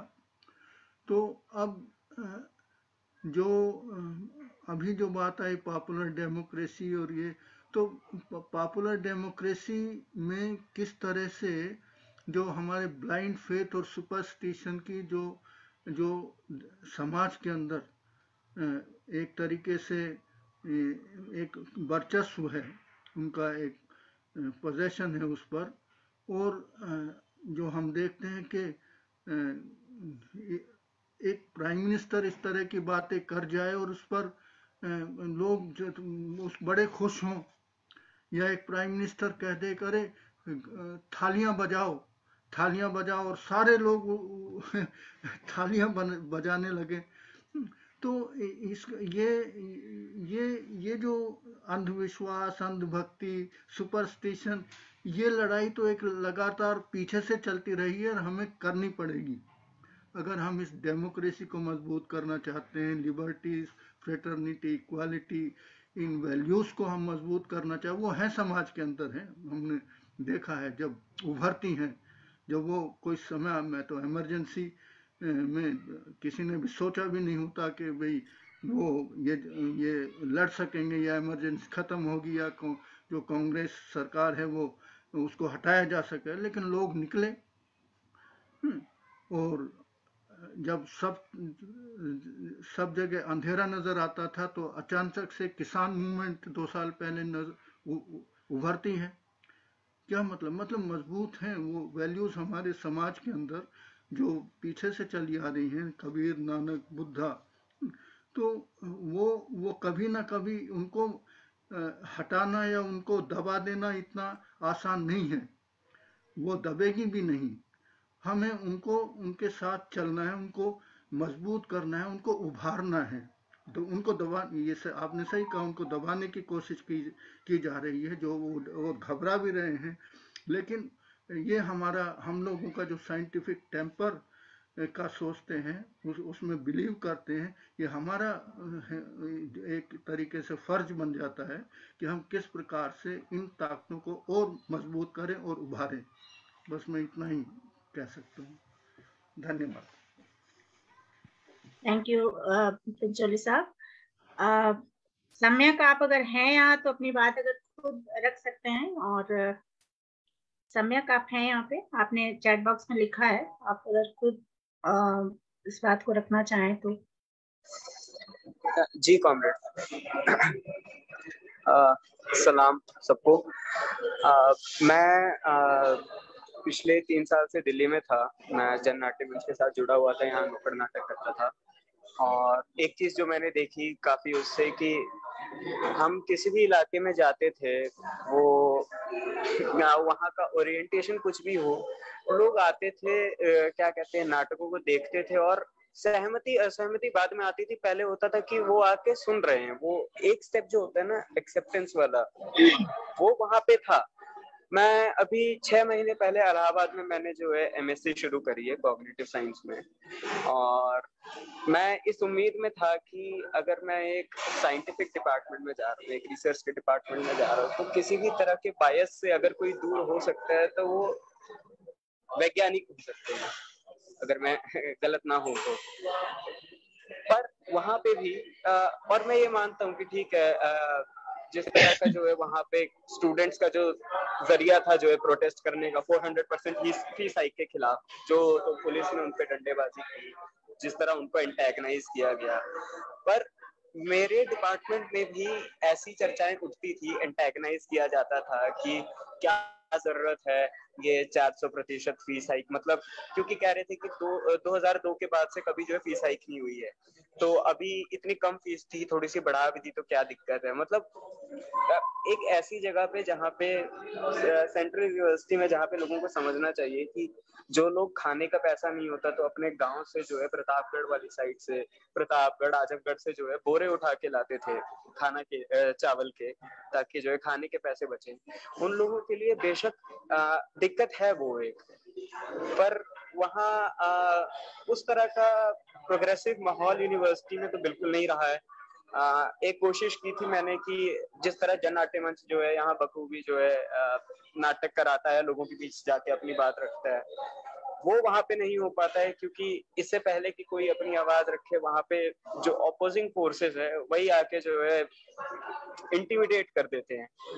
तो ऐसे माहौल में जब ज्यादा सॉलिडारिटी ना मिल पाए, मैं एज अ स्टूडेंट गौहर साहब आपसे पूछना चाहता हूँ कि मैं क्या कर सकता हूँ कि मैं अपनी बात लोगों के बीच रखूं, किस तरह मैं जो है लोगों को इस तरह समझाऊं कि सवाल तो पूछो, कुछ हो ना हो कम से कम सवाल तो पूछो, इंट्रोस्पेक्ट तो करो कि जो हो रहा है वो सही भी हो रहा है कि नहीं। ये जो आप सवाल पूछ रहे हैं ये हर जमाने में बहुत जरूरी सवाल रहा है। ये सवाल बार बार भगत सिंह के दौर में उनसे भी पूछा गया और उनको कहा भी गया वही सब कुछ जो आपको कहा गया इंटिमिडेट करने से लेकर। तो मैं ये समझता हूं कि एक तरफ तो हर नई नस्ल को अपने जवाब खुद तलाश करने पड़े। ये बात नहीं है कि एक्सपीरियंस हम लोगों का काम नहीं आएगा, आपके जरूर आएगा, लेकिन अपने जवाब खुद तलाश करने पड़ेंगे, अपने तरीके खुद तलाश करने पड़ेंगे। और मुझे पूरा कॉन्फिडेंस है कि खुद राह बना लेगा बहता हुआ पानी। तो आप जरूर अपनी राह खुद बना लेंगे, उसमें मेरी कोई जरूरत है नहीं। लेकिन हम भी जब इमरजेंसी के दौरान लड़ रहे थे तो आपकी एज के ही रहे, इंजीनियरिंग के फाइनल ईयर में थे, और वहां वो तरीके निकालने पड़े हमको जो शायद हमसे पहले 50 और 60 साल पहले अंग्रेजों के खिलाफ लड़ाई के दौरान निकाले हमारी अगली नस्लों ने। तो मैं ये समझता हूं कि एक तरफ तो हिम्मत नहीं हारनी चाहिए। ये इमरजेंसी और आज में बहुत बड़ा फर्क है कि बहुत सारे लोग आज हिम्मत हारे हुए दिखाई देते। मुझे जितने इमरजेंसी के अंदर लोग दिखाई देते थे कि लड़ेंगे जीतेंगे, ये था मुश्किलें आएंगी पर लड़ेंगे और जीतेंगे, आज वो कॉन्फिडेंस नई नस्लों में थोड़ा सा कम होता हुआ मुझे दिखाई देता है। लेकिन इसी नाउम्मीदी से उम्मीद की किरणें भी निकली। मुझे ये लगता है कि इस वक्त सबसे बड़ी जरूरत यह है कि किसी न किसी तरह से नौजवानों को इकट्ठा किया जाए, किसी न किसी तरह से अपने तरीके जो भी हो सकते हैं उनमें न सिर्फ ये कि वो जो यूनिवर्सिटी के अंदर है उनको ऑर्गेनाइज किया जाए, बल्कि यूनिवर्सिटी के बाहर जो कॉम्पिटिशन्स दे रहे हैं उनको साथ में लाया जाए। क्योंकि यूनिवर्सिटी के अंदर सारी परेशानियों के बावजूद, फीस बढ़ जाने के बावजूद, दमन होने के बावजूद एक तरह का ठहराव है जो जिंदगी का हिस्सा बन जाता है। जो लड़का रोज सुबह से रात तक जूझ रहा है और उसे ये भी नहीं मालूम कि वो कंपटीशन में आएगा या नहीं आएगा, यूनिवर्सिटी में मेहनत कीजिए, आप पास जरूर हो जाएंगे। यहाँ मेहनत करते करते आप अपना सब कुछ तज दीजिए, तब भी ये जरूरी नहीं है कि आपका सिलेक्शन आईएएस में, आईपीएस में, इसमें उसमें जो भी कंपटीशन दे रहे हैं उसमें। ये सेक्शन बहुत ज्यादा वल्नरेबल सेक्शन है, लेकिन यही सेक्शन कल को गुस्से की नींव बने। मुझे किसानों से और इन नौजवानों से बड़ी उम्मीद है। मेरा मानना यह है कि इनके बीच में भी आपको काम शुरू करना चाहिए, यहां से आपको कहीं ज्यादा ऊर्जा मिलेगी। और जहां तक सवाल ये है कि साइंटिस्ट ज्यादा साइंटिफिकली टेम्पर्ड होते हैं, ऐसा बिल्कुल नहीं। हमारे मुल्क में इसका उल्टा ही, ज्यादातर साइंटिस्ट साइंटिफिकली टेम्पर्ड नहीं। वो जो नेहरू ने कहा है कि उनमें से ज्यादातर लैब के अंदर जाते हैं, साइंटिफिक काम करते हैं, सारे साइंटिफिक मेथड्स अपनाते हैं और सारे साइंटिफिक मेथड्स अपना कोट वोट उतार के वहीं छोड़ आते हैं। जब बाहर निकलते हैं तो वो कहीं ज्यादा इरेशनल। उनसे मत उम्मीद रखिए। जी, रश्मि रावत का एक सवाल है चैट बॉक्स में, पढ़ देती मैं। रश्मि पूछना चाहती हैं, मैं पूछना चाहती हूँ कि सोशल मीडिया, डिजिटल मीडिया के तमाम नए रूपों के साथ वैज्ञानिक चेतना की क्या संभावनाएं हैं? कुल मिलाकर इनके कारण चेतना में क्षति ज्यादा पहुंच रही है या चेतना के प्रसार में सहायता? और दूसरा पॉइंट है इनका, ऐसे माहौल में वैज्ञानिक चेतना फैलाने के लिए हम क्या कर सकते हैं जब हमारी शैक्षिक संस्थाएं ही अंधेरे अधिक उगल रही हों। तो जो किशोर या युवा हमें मिलते हैं वे 5-10 साल पहले के युवा से काफी अलग हैं। पहले भी संस्थाएं चेतना के विकास में समुचित काम कर रही थी, ये तो मैं बिल्कुल नहीं सोचती, मगर अब और बुरी दशा है। मिलता जुलता सवाल ही है ये सम्यक के। जी गौहर साहब, आप रिस्पॉन्ड करना चाहेंगे कैसे? मेरा मानना ये है कि हर नई टेक्नोलॉजी अपने साथ एक अपना कल्चर लेकर के आती है जो धीरे धीरे बनता है और मैच्योर होता है। जहां तक इसका सवाल है कि प्रिंटिंग का सबसे पहले इस्तेमाल सबसे इरैशनल सेक्शन ऑफ सोसाइटी ने किया था, यूरोप में। सबसे ज्यादा जो किताब प्रिंट की गई थी शुरुआत के पीरियड में वो बाइबल ही थी, और उसका इस्तेमाल करने वाले एंटी साइंस लोगों का एक बड़ा ग्रोह। लेकिन वो धीरे धीरे मैच्योर हुई। हमें मालूम है कि टेलीविजन का इसी तरह से इस्तेमाल किया गया और अब सोशल मीडिया का इसी तरह से इस्तेमाल किया जा रहा है, लेकिन इसके अंदर पॉसिबिलिटीज बहुत ज्यादा है। डेमोक्रेटाइजेशन की बहुत ज्यादा है पॉसिबिलिटीज, इसके बावजूद के ये रहेगी कॉरपोरेट सेक्टर के हाथ में, और वो इसे कंट्रोल करने की पूरी कोशिश करेंगे, पर कंट्रोल कर नहीं पाएंगे पूरी तरह। सोशल मीडिया को कभी नहीं कंट्रोल कर पाएंगे। इसलिए हमारे लिए कहीं ज्यादा पॉसिबिलिटीज बढ़ जाती हैं कि हम साइंटिफिक रैशनैलिटी और साइंटिफिक टेम्पर को बढ़ावा दे सकें इस समाज के अंदर, जहां और दूसरे तरीके लोगों तक पहुंचने के बहुत रिस्ट्रिक्टिव है। जिसमें प्रिंट मीडियम है, प्रिंट मीडियम से आप नहीं पहुंच सकते हैं ज्यादातर आवाम तक, लेकिन इससे पहुंच सकते हैं। पहुंचने की पॉसिबिलिटीज, उसकी कोशिश जरूर करनी चाहिए, इस्तेमाल जरूर करनी चाहिए। जी रंभा आनंद, आप हमें एक मिनट जी रश्मि, हाँ रश्मि प्लीज। जी रजा साहब, मैं ये भी मतलब आपने वैसे क्लियर किया कि आपका मानना है कि कारपोरेट इसको कंट्रोल करने की कोशिश करेगा पर एक हद से ज्यादा कर नहीं पाएगा। लेकिन कई बार हम जैसे ऐसा महसूस करते हैं ना कि बिल्कुल एक डीप स्टेट है। मतलब कई बार लगता है कि जो राज्य हमें दिख रहा है स्तर पे, उससे तो कहीं ज्यादा नीचे पता नहीं कौन सी शक्तियां किन अनदेखे हाथों से सारी चीजें संचालित कर रही हैं। तो कभी कभी लगता है कि ये सारा कुछ उन्हीं के हाथ में रहेगा। तो ये आशंका आपको लगता है कि नहीं मतलब होने जा रही है भविष्य में? ये मैं जानना चाहती थी। जी, मैं यही बात कह रहा हूं कि अगर 1857 को हम सीईए मूवमेंट से कंपेयर करें तो 1857 दुनिया की सबसे बड़ी बगावत, लेकिन दुनिया के और मुल्कों में उसका कोई ऐसा बड़ा इम्पैक्ट या सपोर्ट नहीं देखा गया फौरी तौर पर। ये बात अलग है कि बाद में बहुत कुछ हुआ, वो हिस्ट्री का पार्ट है। लेकिन सीए मूवमेंट हो या किसान मूवमेंट, ये अगले दिन ही हमारी सीमाएं पार कर गया, दुनिया भर से सपोर्ट आनी शुरू हो गई। तो इसके अंदर पॉसिबिलिटीज बहुत ज्यादा है। कॉरपोरेट सेक्टर, हमारी सरकार रोक नहीं पाई। फैज की नज्म यहाँ आकर के ऑलमोस्ट एंथम बन गई, और फिर वो दुनिया की सारी यूनिवर्सिटीज में न सिर्फ ट्रांसलेट बल्कि वो हूबहू भी गाई गई। ये पॉसिबिलिटी आज की डेट में है और हमें इसका इस्तेमाल करना चाहिए। मेरे ख्याल में मार्क्स ने बहुत पहले दे दिया था दुनिया के मजदूरों एक को नारा। उस वक्त पॉसिबिलिटी नहीं थी, लेकिन आज पॉसिबिलिटी है, दुनिया के मजदूर एक हो सकते हैं। रंभा आनंद, आप अपनी टिप्पणी या सवाल रख सकते हैं।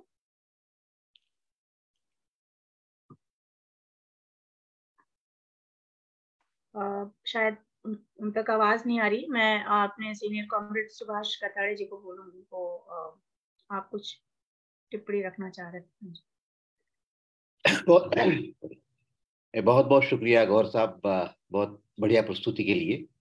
मैं आपने उस बात की चर्चा के लिए फिर भी रखना चाह रहा था। मैं जानना और ज्यादा चाह रहा उसके बारे में जो जब आप 2014 में वजीर आजम मोदी ने जब पहले बहुत साइंटिफिक टेम्पर के बिल्कुल खिलाफ बात कही थी और तमाम तमाम डॉक्टर लोग मौजूद थे, तो उस वक्त उसकी कोई खास मुखालिफत वैज्ञानिक कम्युनिटी की तरफ से हुई नहीं थी उस वक्त। या हमारे देश में एक अजीब सी विडंबना हमें दिखती है कि जो राइट विंग के साथ काफी बड़े बड़े फिजिसिस्ट, मतलब या कम से कम फिजिक्स पढ़ाने वाले, बड़े फिजिक्स कहना उचित नहीं होगा, लेकिन फिजिक्स पढ़ाने वाले कई दिखाई देते हैं। रज्जू भैया भी दिखते हैं, मुरली मनोहर जोशी साहब भी दिखते हैं, और जगह जगह के फिजिक्स डिपार्टमेंट में ऐसी राइट विंग की काफी पॉपुलैरिटी है, एक सेक्शन में जरूर पॉपुलैरिटी है। तो मैं ये समझ नहीं पाता हूँ कि ये क्या विरोधाभासी लगता है मुझे। तो मैं चाह रहा था कि अगर उसके बारे में अगर आप कुछ और रोशनी डाल सकें, ताकि ये कैसे समझा जाए इस पूरी परिघटना को। मैं बस यही मेरा छोटा सा सवाल था आपसे। पहले दूसरी बात कर लेते हैं कि राइट विंग में फिजिसिस्ट कैसे दिखाई दे रहे हैं। मैं ये समझता हूँ ये लोग कभी भी फिजिसिस्ट नहीं थे। जिन दो आदमियों के आपने नाम लिए, ये कभी भी फिजिसिस्ट नहीं थे, ये पॉलिटिशियंस थे, और इन्होंने पॉलिटिक्स का एक धारा के साथ अपने को रखना चाहा। इनमें से दोनों में से कभी किसी ने पढ़ाया नहीं वगैरह वगैरह। तो पहली बात तो यह है कि मैं इनको, कम से कम इन दोनों को जो नाम आप ले रहे थे, उन दोनों को तो किसी सूरत से भी मैं फिजिसिस्ट मानने को या साइंटिस्ट भी मानने को तैयार नहीं। पर दूसरी चीज ज्यादा अहम है कि साइंटिफिक कम्युनिटी के अंदर इरैशनल थॉट्स जो हैं वो उनकी जिंदगी का हिस्सा कैसे बनी रह जाती है और क्यों बनी रह जाती है। ये चिंता पीसी रे ने भी जताई है। उनका एक आर्टिकल है जिसमें वो ये कहते हैं कि भाई मुझे 40 साल हो गए, मैं हर नस्ल को ये पढ़ाता रहा कि जब सूरज की छाया, चांद और धरती की छाया एक दूसरे पे पड़ती है तब ग्रहण लगता है। वो मेरी बातें मान लेते हैं, लेकिन जैसे ही सूरज ग्रहण या चंद्र ग्रहण लगता है वैसे ही ये लोग पूजा पाठ में लग जाते हैं और अपना खाना फेंक देते हैं और जब स्नान करने चले जाते हैं वगैरह। ये उस आर्टिकल में चिंताओं जताई। मैं वही बात दोहराना चाहूंगा सुभाष के, साइंटिस्ट भी एक आम शहरी होता है और उस आम शहरी के ऊपर इतना ज्यादा बम्बार्डमेंट है इरैशनैलिटी का कि वो सुबह से शाम तक शुरू हो जाता है, हर जगह है। तो उससे बाहर निकलना बड़ा मुश्किल होता है। उसमें सिर्फ सोशल प्रेशर का मामला नहीं है, बल्कि लगातार आपको वो मैसेजेस दिए जा रहे हैं जो आप इंटरनलाइज ना करते हुए चाहते हुए भी करते रहते हैं। जहां तक सोशल प्रेशर का सवाल है, वहां एक आम शहरी, वो साइंटिस्ट हो, वो लॉयर हो, वो डॉक्टर हो, डॉक्टरों में बहुत इरैशनैलिटी है। ऑलमोस्ट इस आरएसएस की जो वेव आई है, इसकी तो बैकबोन डॉक्टरों का एक बहुत बड़ा हिस्सा है मुल्क के, और सबसे ज्यादा भयानक मैसेजेस डॉक्टरों से हमें दिखाई देते। तो मेरा यही मानना है कि ये डबल पर्सनालिटी जो है, जो उसमें हम जिंदा रहते हैं। जब बात कर रहे हैं खोज की या किसी के ट्रीटमेंट की, तो उस वक्त हम साइंटिस्ट बन जाते हैं, लेटेस्ट टेक्नोलॉजी की बात करते हैं, सही डायग्नोसिस की बात करते हैं। पर दूसरी तरफ हमें ये भी दिखाई देता है कि जैसे ही वहां से बाहर निकले, हम बिल्कुल ही डिफरेंट पर्सनालिटी। इसमें सोशल लेवल के ऊपर लड़ाई लड़े बिना इमेंसिपेशन ऑफ साइंटिस्ट भी नहीं हो सकता। हमें साइंटिफिक रैशनैलिटी और साइंटिफिक टेम्पर की लड़ाई समाज में लड़नी ही पड़ेगी। और ये समझना चाहिए कि जो माहौल 60 और 70 तक रहा, उसमें ये लोग शर्म महसूस करते थे, इरैशनैलिटी मतलब अगर साइंटिफिक टेम्पर के खिलाफ जा रहे हैं तो शर्म महसूस होती। आज खुलेआम आज कोई शर्म महसूस नहीं होती, आप कुछ भी लिख सकते हैं, कुछ भी कह सकते हैं, कुछ भी बोल सकते हैं, बिकॉज प्राइम मिनिस्टर ने भी कह दिया, आप क्या बात। जी, स्वदेश आप रख सकते अपनी बात। माफ कीजिएगा अगर कुछ लोगों का ने हाथ रेज किया हो, मैंने देखा नहीं हो, तो प्लीज वो अनम्यूट करके बोल दें कि वो सवाल करना चाहते हैं। स्वदेश आप। हेलो गौहर जी, एक बात मुझे हमेशा वो करती है, फ्रीडम मूवमेंट में दो धाराएं थी। मतलब गांधी की जो धारा थी वो मुझे लगता है हिंद स्वराज, आप देखिए उसमें पिछड़े मूल्य मान्यताएं हैं, ढेरों पिछड़े मूल्य मान्यताएं हैं। और नेहरू का भी है, कई लोग कहते हैं जब आजादी मिल जाएगी तो ये चीजें लागू नहीं होगी। दूसरे हिंद स्वराज है, दूसरे विश्व इतिहास की झलक है और हिंदुस्तान की कहानी। दो मूल्य थे, लेकिन लीडरशिप गांधी के हाथ में आई। जैसे हमारे फादर बताते थे कि गांधी की बड़ी चर्चा होती थी कि वो अदृश्य हो जाते हैं, प्रकट हो जाते हैं। मतलब जो बाबा का कंसेप्ट था वो फ्रीडम मूवमेंट में लागू हुआ। लीडर कौन बना? गांधी बने लीडर। तो मुझे लगता है कि ऐसी जमीन थी, वो जमीन थी जो कि भारत की, जिसमें कि नेता नेहरू ना बन के गांधी बनते हैं। तो मुझे लगता है कि आज जो हो रहा है क्या उसी का एक्सटेंशन नहीं है? दूसरी बात, नेहरू भी निजी जिंदगी में तो थे, धर्मनिरपेक्ष थे, नास्तिक थे, लेकिन वो जैसे यूरोप में या फ्रांस में धर्मनिरपेक्षता थी उसको कभी लागू नहीं कर पाए। जैसे स्वधर्म संभाव की नीति थी वो जो है चलती रही। तो मतलब सच्ची अर्थों में धर्मनिरपेक्षता नेहरू की ये मजबूरी थी, ये सॉइल थी ऐसी, मतलब पिछड़ी मूलता जमीन में थी क्या, जो कि आज जो है, मतलब ये जो धर्मनिरपेक्षता लागू हुई वो इस जमीन में वास्तविक नहीं थी, मेरा मानना है। और वो पिछड़ी थी, वो आधुनिक संविधान होने के बावजूद पिछड़ी मान्यताएं ही चल रही थी, जो आज हम उसके चरम देखते हैं। ये मेरा मानना है। क्या ये इसके बारे में कुछ रखेंगे? मैंने जैसा कहा उसी से आपका सवाल जुड़ा हुआ है कि जो सोच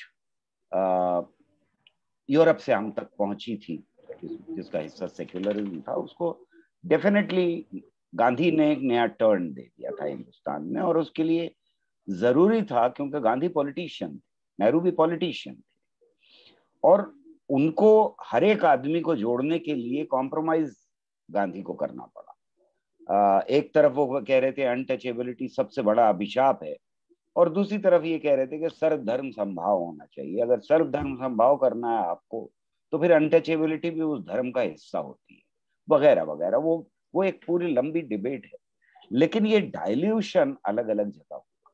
और हमारे मुल्क में इतनी डाइवर्सिटी है कि एक नुस्खा कहीं एक जगह अप्लाई, एक वक्त में या एक स्पेस में एक नुस्खा अप्लाई नहीं हो सकता।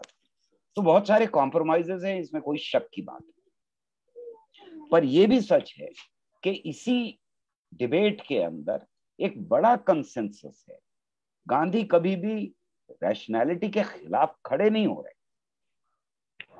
गांधी डाइल्यूट जरूर कर रहे हैं जगह जगह, पर ये नहीं कह रहे वो कि मैं इस रैशनैलिटी के खिलाफ, वरना वो संविधान नहीं बन पाता जो संविधान बना, उसका कोई तरीका ही नहीं। और गांधी नेहरू को इसलिए बागडोर दे रहे हैं, जिसका इल्जाम लगातार लगता रहता है कि उन्होंने पटेल को क्यों नहीं दी और नेहरू को क्यों दे दी। तो Gandhi is also committed to modern ideas, but as a politician he is compromising with all those forces who signed ultimately, right? Nehru के यहाँ कम कॉम्प्रोमाइज है। नेहरू उनको ठग्स भी कहते हैं, नेहरू बहुत परेशान रहते हैं इससे कि उनके यहाँ इस तरह के लोग हैं और मुल्क के अंदर क्या हो रहा है और किस तरह के ख्यालात से उनको जूझना पड़ रहा है। ये सब कुछ डिबेट का हिस्सा है। तो मेरा ये कहना है कि नेहरू कहीं ज्यादा कमिटेड है साइंटिफिक टेम्पर के प्रोजेक्ट। और आज का जो क्राइसिस हमें दिखाई दे रहा है वो उस सारे कॉम्प्रोमाइज की भी देन है जो उस वक्त की लीडरशिप ने की। उसमें सिर्फ अनकॉम्प्रोमाइजिंग हमें दिखाई देती है कम्युनिस्ट लीडरशिप। जो कम्युनिस्ट सोशलिस्ट सेक्शन है वो अनकॉम्प्रोमाइजिंग है on question of rationality and scientific. बाकी सबका कहीं ना कहीं थोड़ा बहुत सिंस हैं, पाप किए हैं, और उन पापों को हम लोग भुगत रहे हैं। इंदिरा गांधी के जमाने में शुरू होता है वो दरगाहों पे जाना और मंदिरों में जाना, वरना नेहरू के जमाने में तो नहीं। नेहरू का एक किस्सा बता देता हूँ कि वो जयपुर जाना था और वो जेट से जाना था दिल्ली। तो एक ज्योतिषी ने उस वक्त ये भविष्यवाणी की कि जा के ऊपर आफत आई हुई है, इसलिए जवाहरलाल को जयपुर जेट से नहीं जाना चाहिए, बहुत बड़ा खतरा है। नेहरू जैसे थे वो चले गए, जयपुर गए, जेट से गए, और जवाहरलाल गए। जब वहां उतरे तो उनसे पूछा कि भाई आपको डर नहीं लगा? जोशी जी ने कहा था, भविष्यवाणी थी, आफत आ सकती है, आपकी जिंदगी खतरे में पड़ सकती है। खतरा तो था। तो नेहरू ने कहा हाँ, खतरा बहुत बड़ा था और जे पे ही था, इसीलिए जोशी की भविष्यवाणी गलत साबित हुई।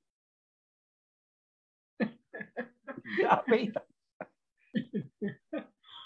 तो वो कमिटमेंट था एक उस वक्त लोगों में, और उसके लिए वो तैयार थे समाज के खिलाफ जाने को भी, सोशल प्रेशर को भी रेजिस्ट करने के लिए तैयार।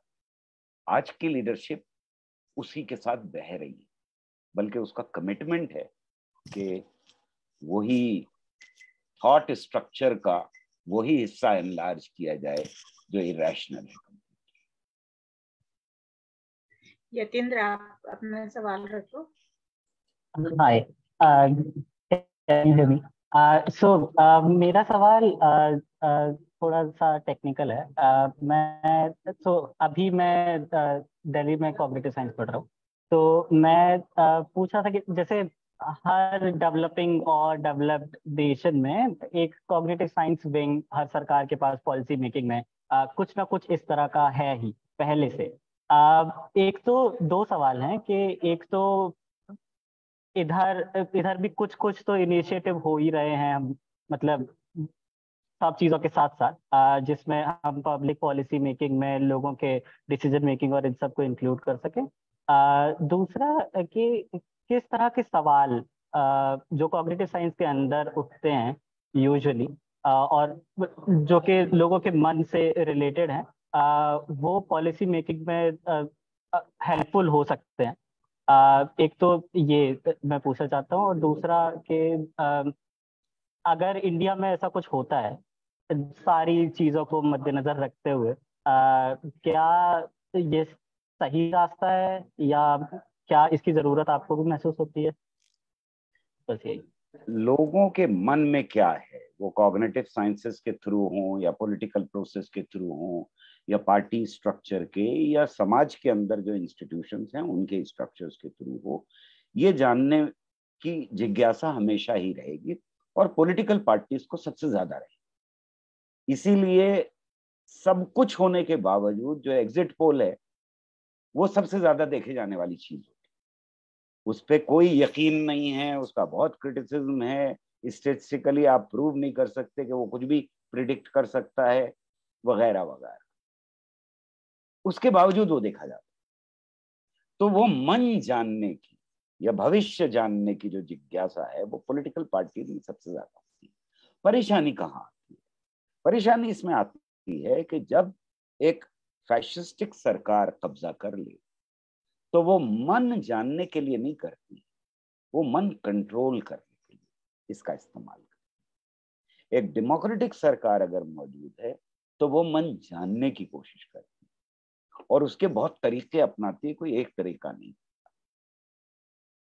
कॉग्निटिव साइंसेस जितनी बढ़ेंगी उतना अच्छा है, मतलब मैं कॉग्निटिव साइंसेस के खिलाफ नहीं हूँ, और कॉग्निटिव साइंसेस जिन मानों में आप इस्तेमाल कर रहे हैं, क्योंकि एक और भी अलग मामला है कॉग्निशन का, तो मैं उस तरह से इस्तेमाल नहीं कर रहा जिस तरह आप कह रहे हैं। उसमें जरूरत इस बात की है कि वो डेवलप होनी चाहिए, लोगों का मन जानने की कोशिश करनी चाहिए, लेकिन उसका इस्तेमाल कैसे किया जाए ये कहीं ज्यादा इम्पोर्टेंट है। और वो बहुत जिम्मेदारी के साथ होना चाहिए किसी भी समाज के। हाँ, तो ये सवाल मैंने अपने प्रोफेसर के सामने भी रखा है, जिसमें तो बात ये थी कि एक पब्लिक सेक्टर हो या एक थिंक टैंक हो, दोनों में से क्या, क्योंकि जैसे बाकी जो इंस्टीट्यूट्स है जिनके पास डेटा है या जो भी है जो कि प्राइवेट है, वो लोग शेयर नहीं करेंगे और तो हम वो देख नहीं सकते कि क्या हो रहा है। लेकिन अगर साइंटिस्ट एक इनिशिएटिव लें, कॉग्निटिव साइंटिस्ट एक इनिशिएटिव लें और उसको देखने की कोशिश करें कि लोग किस तरह से जजमेंट ले रहे हैं पब्लिक सिनेरियो में या कहीं पर भी, छोटा सा ट्रैफिक से लेके बड़ी पब्लिक पॉलिसी मेकिंग कहीं पर भी, तो ये चीज कितने हद तक सही है कि ये इसके ऊपर एक पब्लिक सेक्टर का कब्जा हो या फिर वो इंटायरली डिफरेंट एकेडमिक ही रहना चाहिए? इसको ट्रांसपेरेंट होना चाहिए, ज्यादा से ज्यादा किसका कब्जा हो का सवाल नहीं, कब्जा किसी का नहीं होना चाहिए। साइंटिस्ट को आजादी होनी चाहिए कि वो इस एरिया में काम करें या किसी भी एरिया में काम करें और उस काम का इस्तेमाल समाज के लिए। लेकिन समाज के लिए इस्तेमाल तभी हो सकता है जब पूरा का पूरा प्रोसेस ट्रांसपेरेंट होगा, जब हमारे स्ट्रक्चर्स डेमोक्रेटिक होंगे, जब हमारी सत्ता में बैठे हुए लोग डेमोक्रेटिक होंगे। अगर वो डेमोक्रेटिक नहीं बचते, हमारे स्ट्रक्चर्स डेमोक्रेटिक नहीं रह जाते हैं, तो फिर मैं इस कॉग्निटिव साइंस का क्या, किसी का भी क्या इस्तेमाल करूंगा? वो तो पूरे समाज में ही मुझे स्ट्रगल करना पड़ेगा कि उसका सही इस्तेमाल हो सके। सम्यक, आप कुछ पूछना चाहते हैं? जी, अभी कॉग्निटिव साइंस की बात चल रही थी, तो गौहर साहब जी, आपने कहा कि जो फासिस्ट होते हैं वो मन नहीं समझते, वो उस पर काबू करते हैं। और मतलब मुझे इसमें थोड़ा सा डाउट है कि वो, हाँ मैं बेशक ये है कि वो उनकी जो कमजोरियां हैं, मतलब वो समझ रहे हैं कि जिसके पास कुछ नहीं है उसको जो है बस एक धर्म बेच दो और उसको अपने काबू में कर लो, वो एक बड़ा ही ओछा सा जो है वो है। पर क्या वो भी जो है एक मन को समझने वाली बात नहीं है? वो ठीक है, वो कमजोरी है, पर वो भी तो उनके मन की कमजोरी है ना, जिसको उन्होंने टैप करके वो किया है।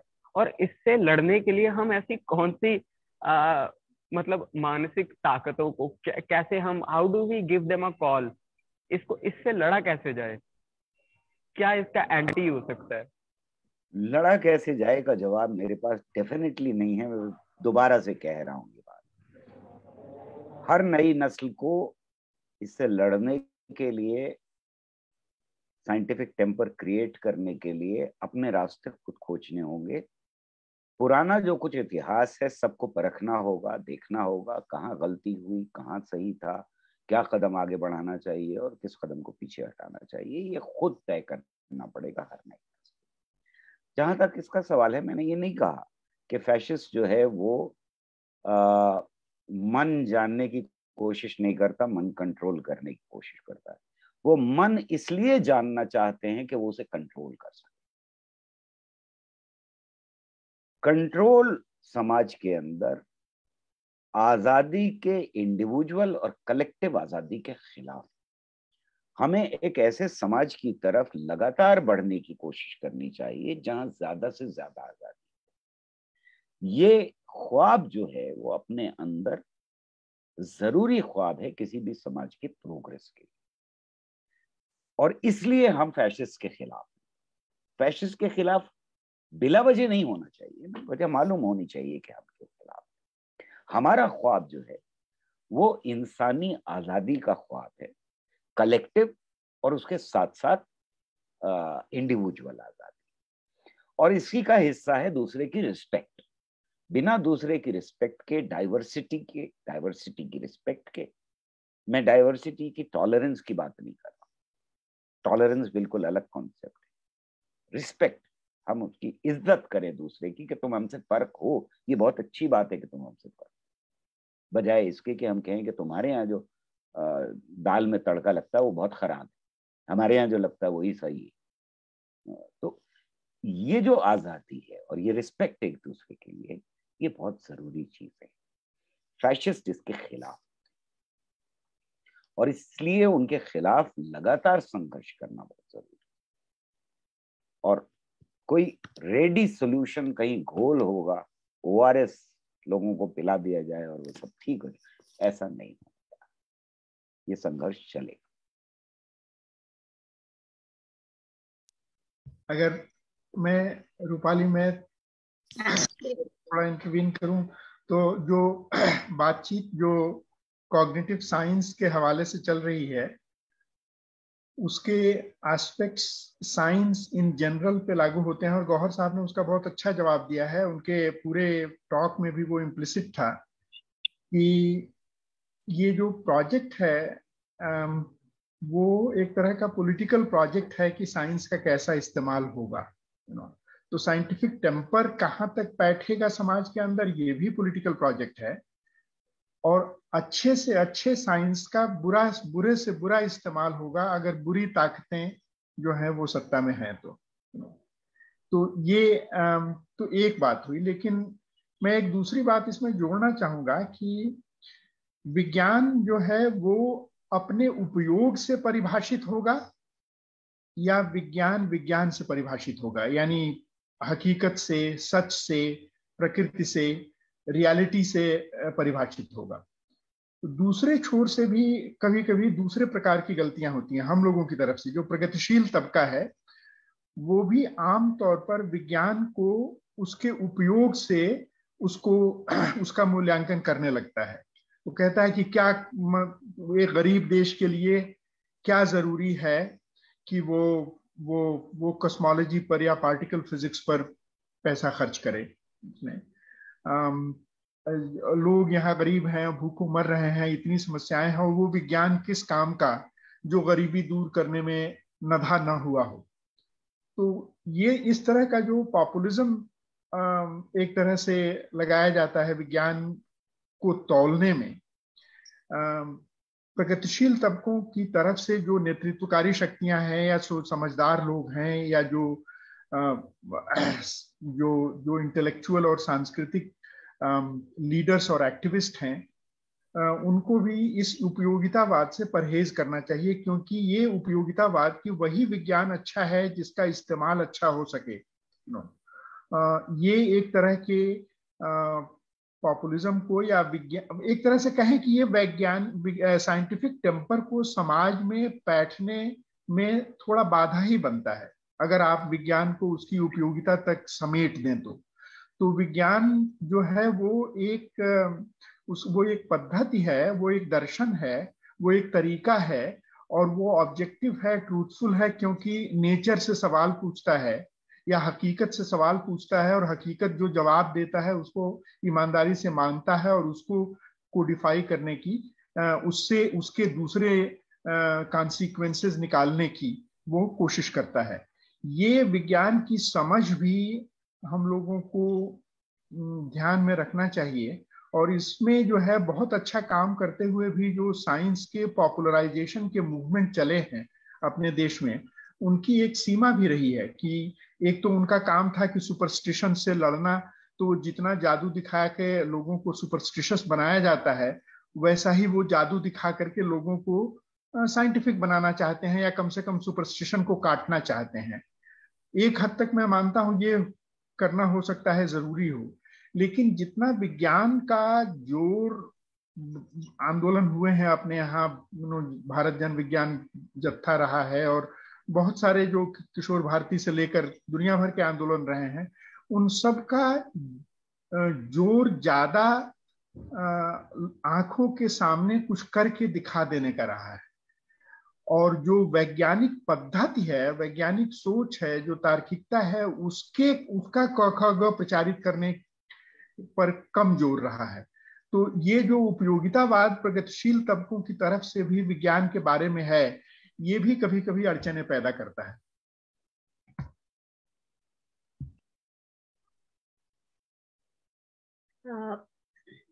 लगता है अभी कोई और सवाल किसी और को दिख रहा है, क्योंकि मैं हैंड रेज नहीं देख पा रही हूँ। किसी और का कोई सवाल या कोई और कुछ बोलना चाहता है, कोई टिप्पणी करना चाहता है? नहीं तो हम सत्र को समेटेंगे यहाँ पे।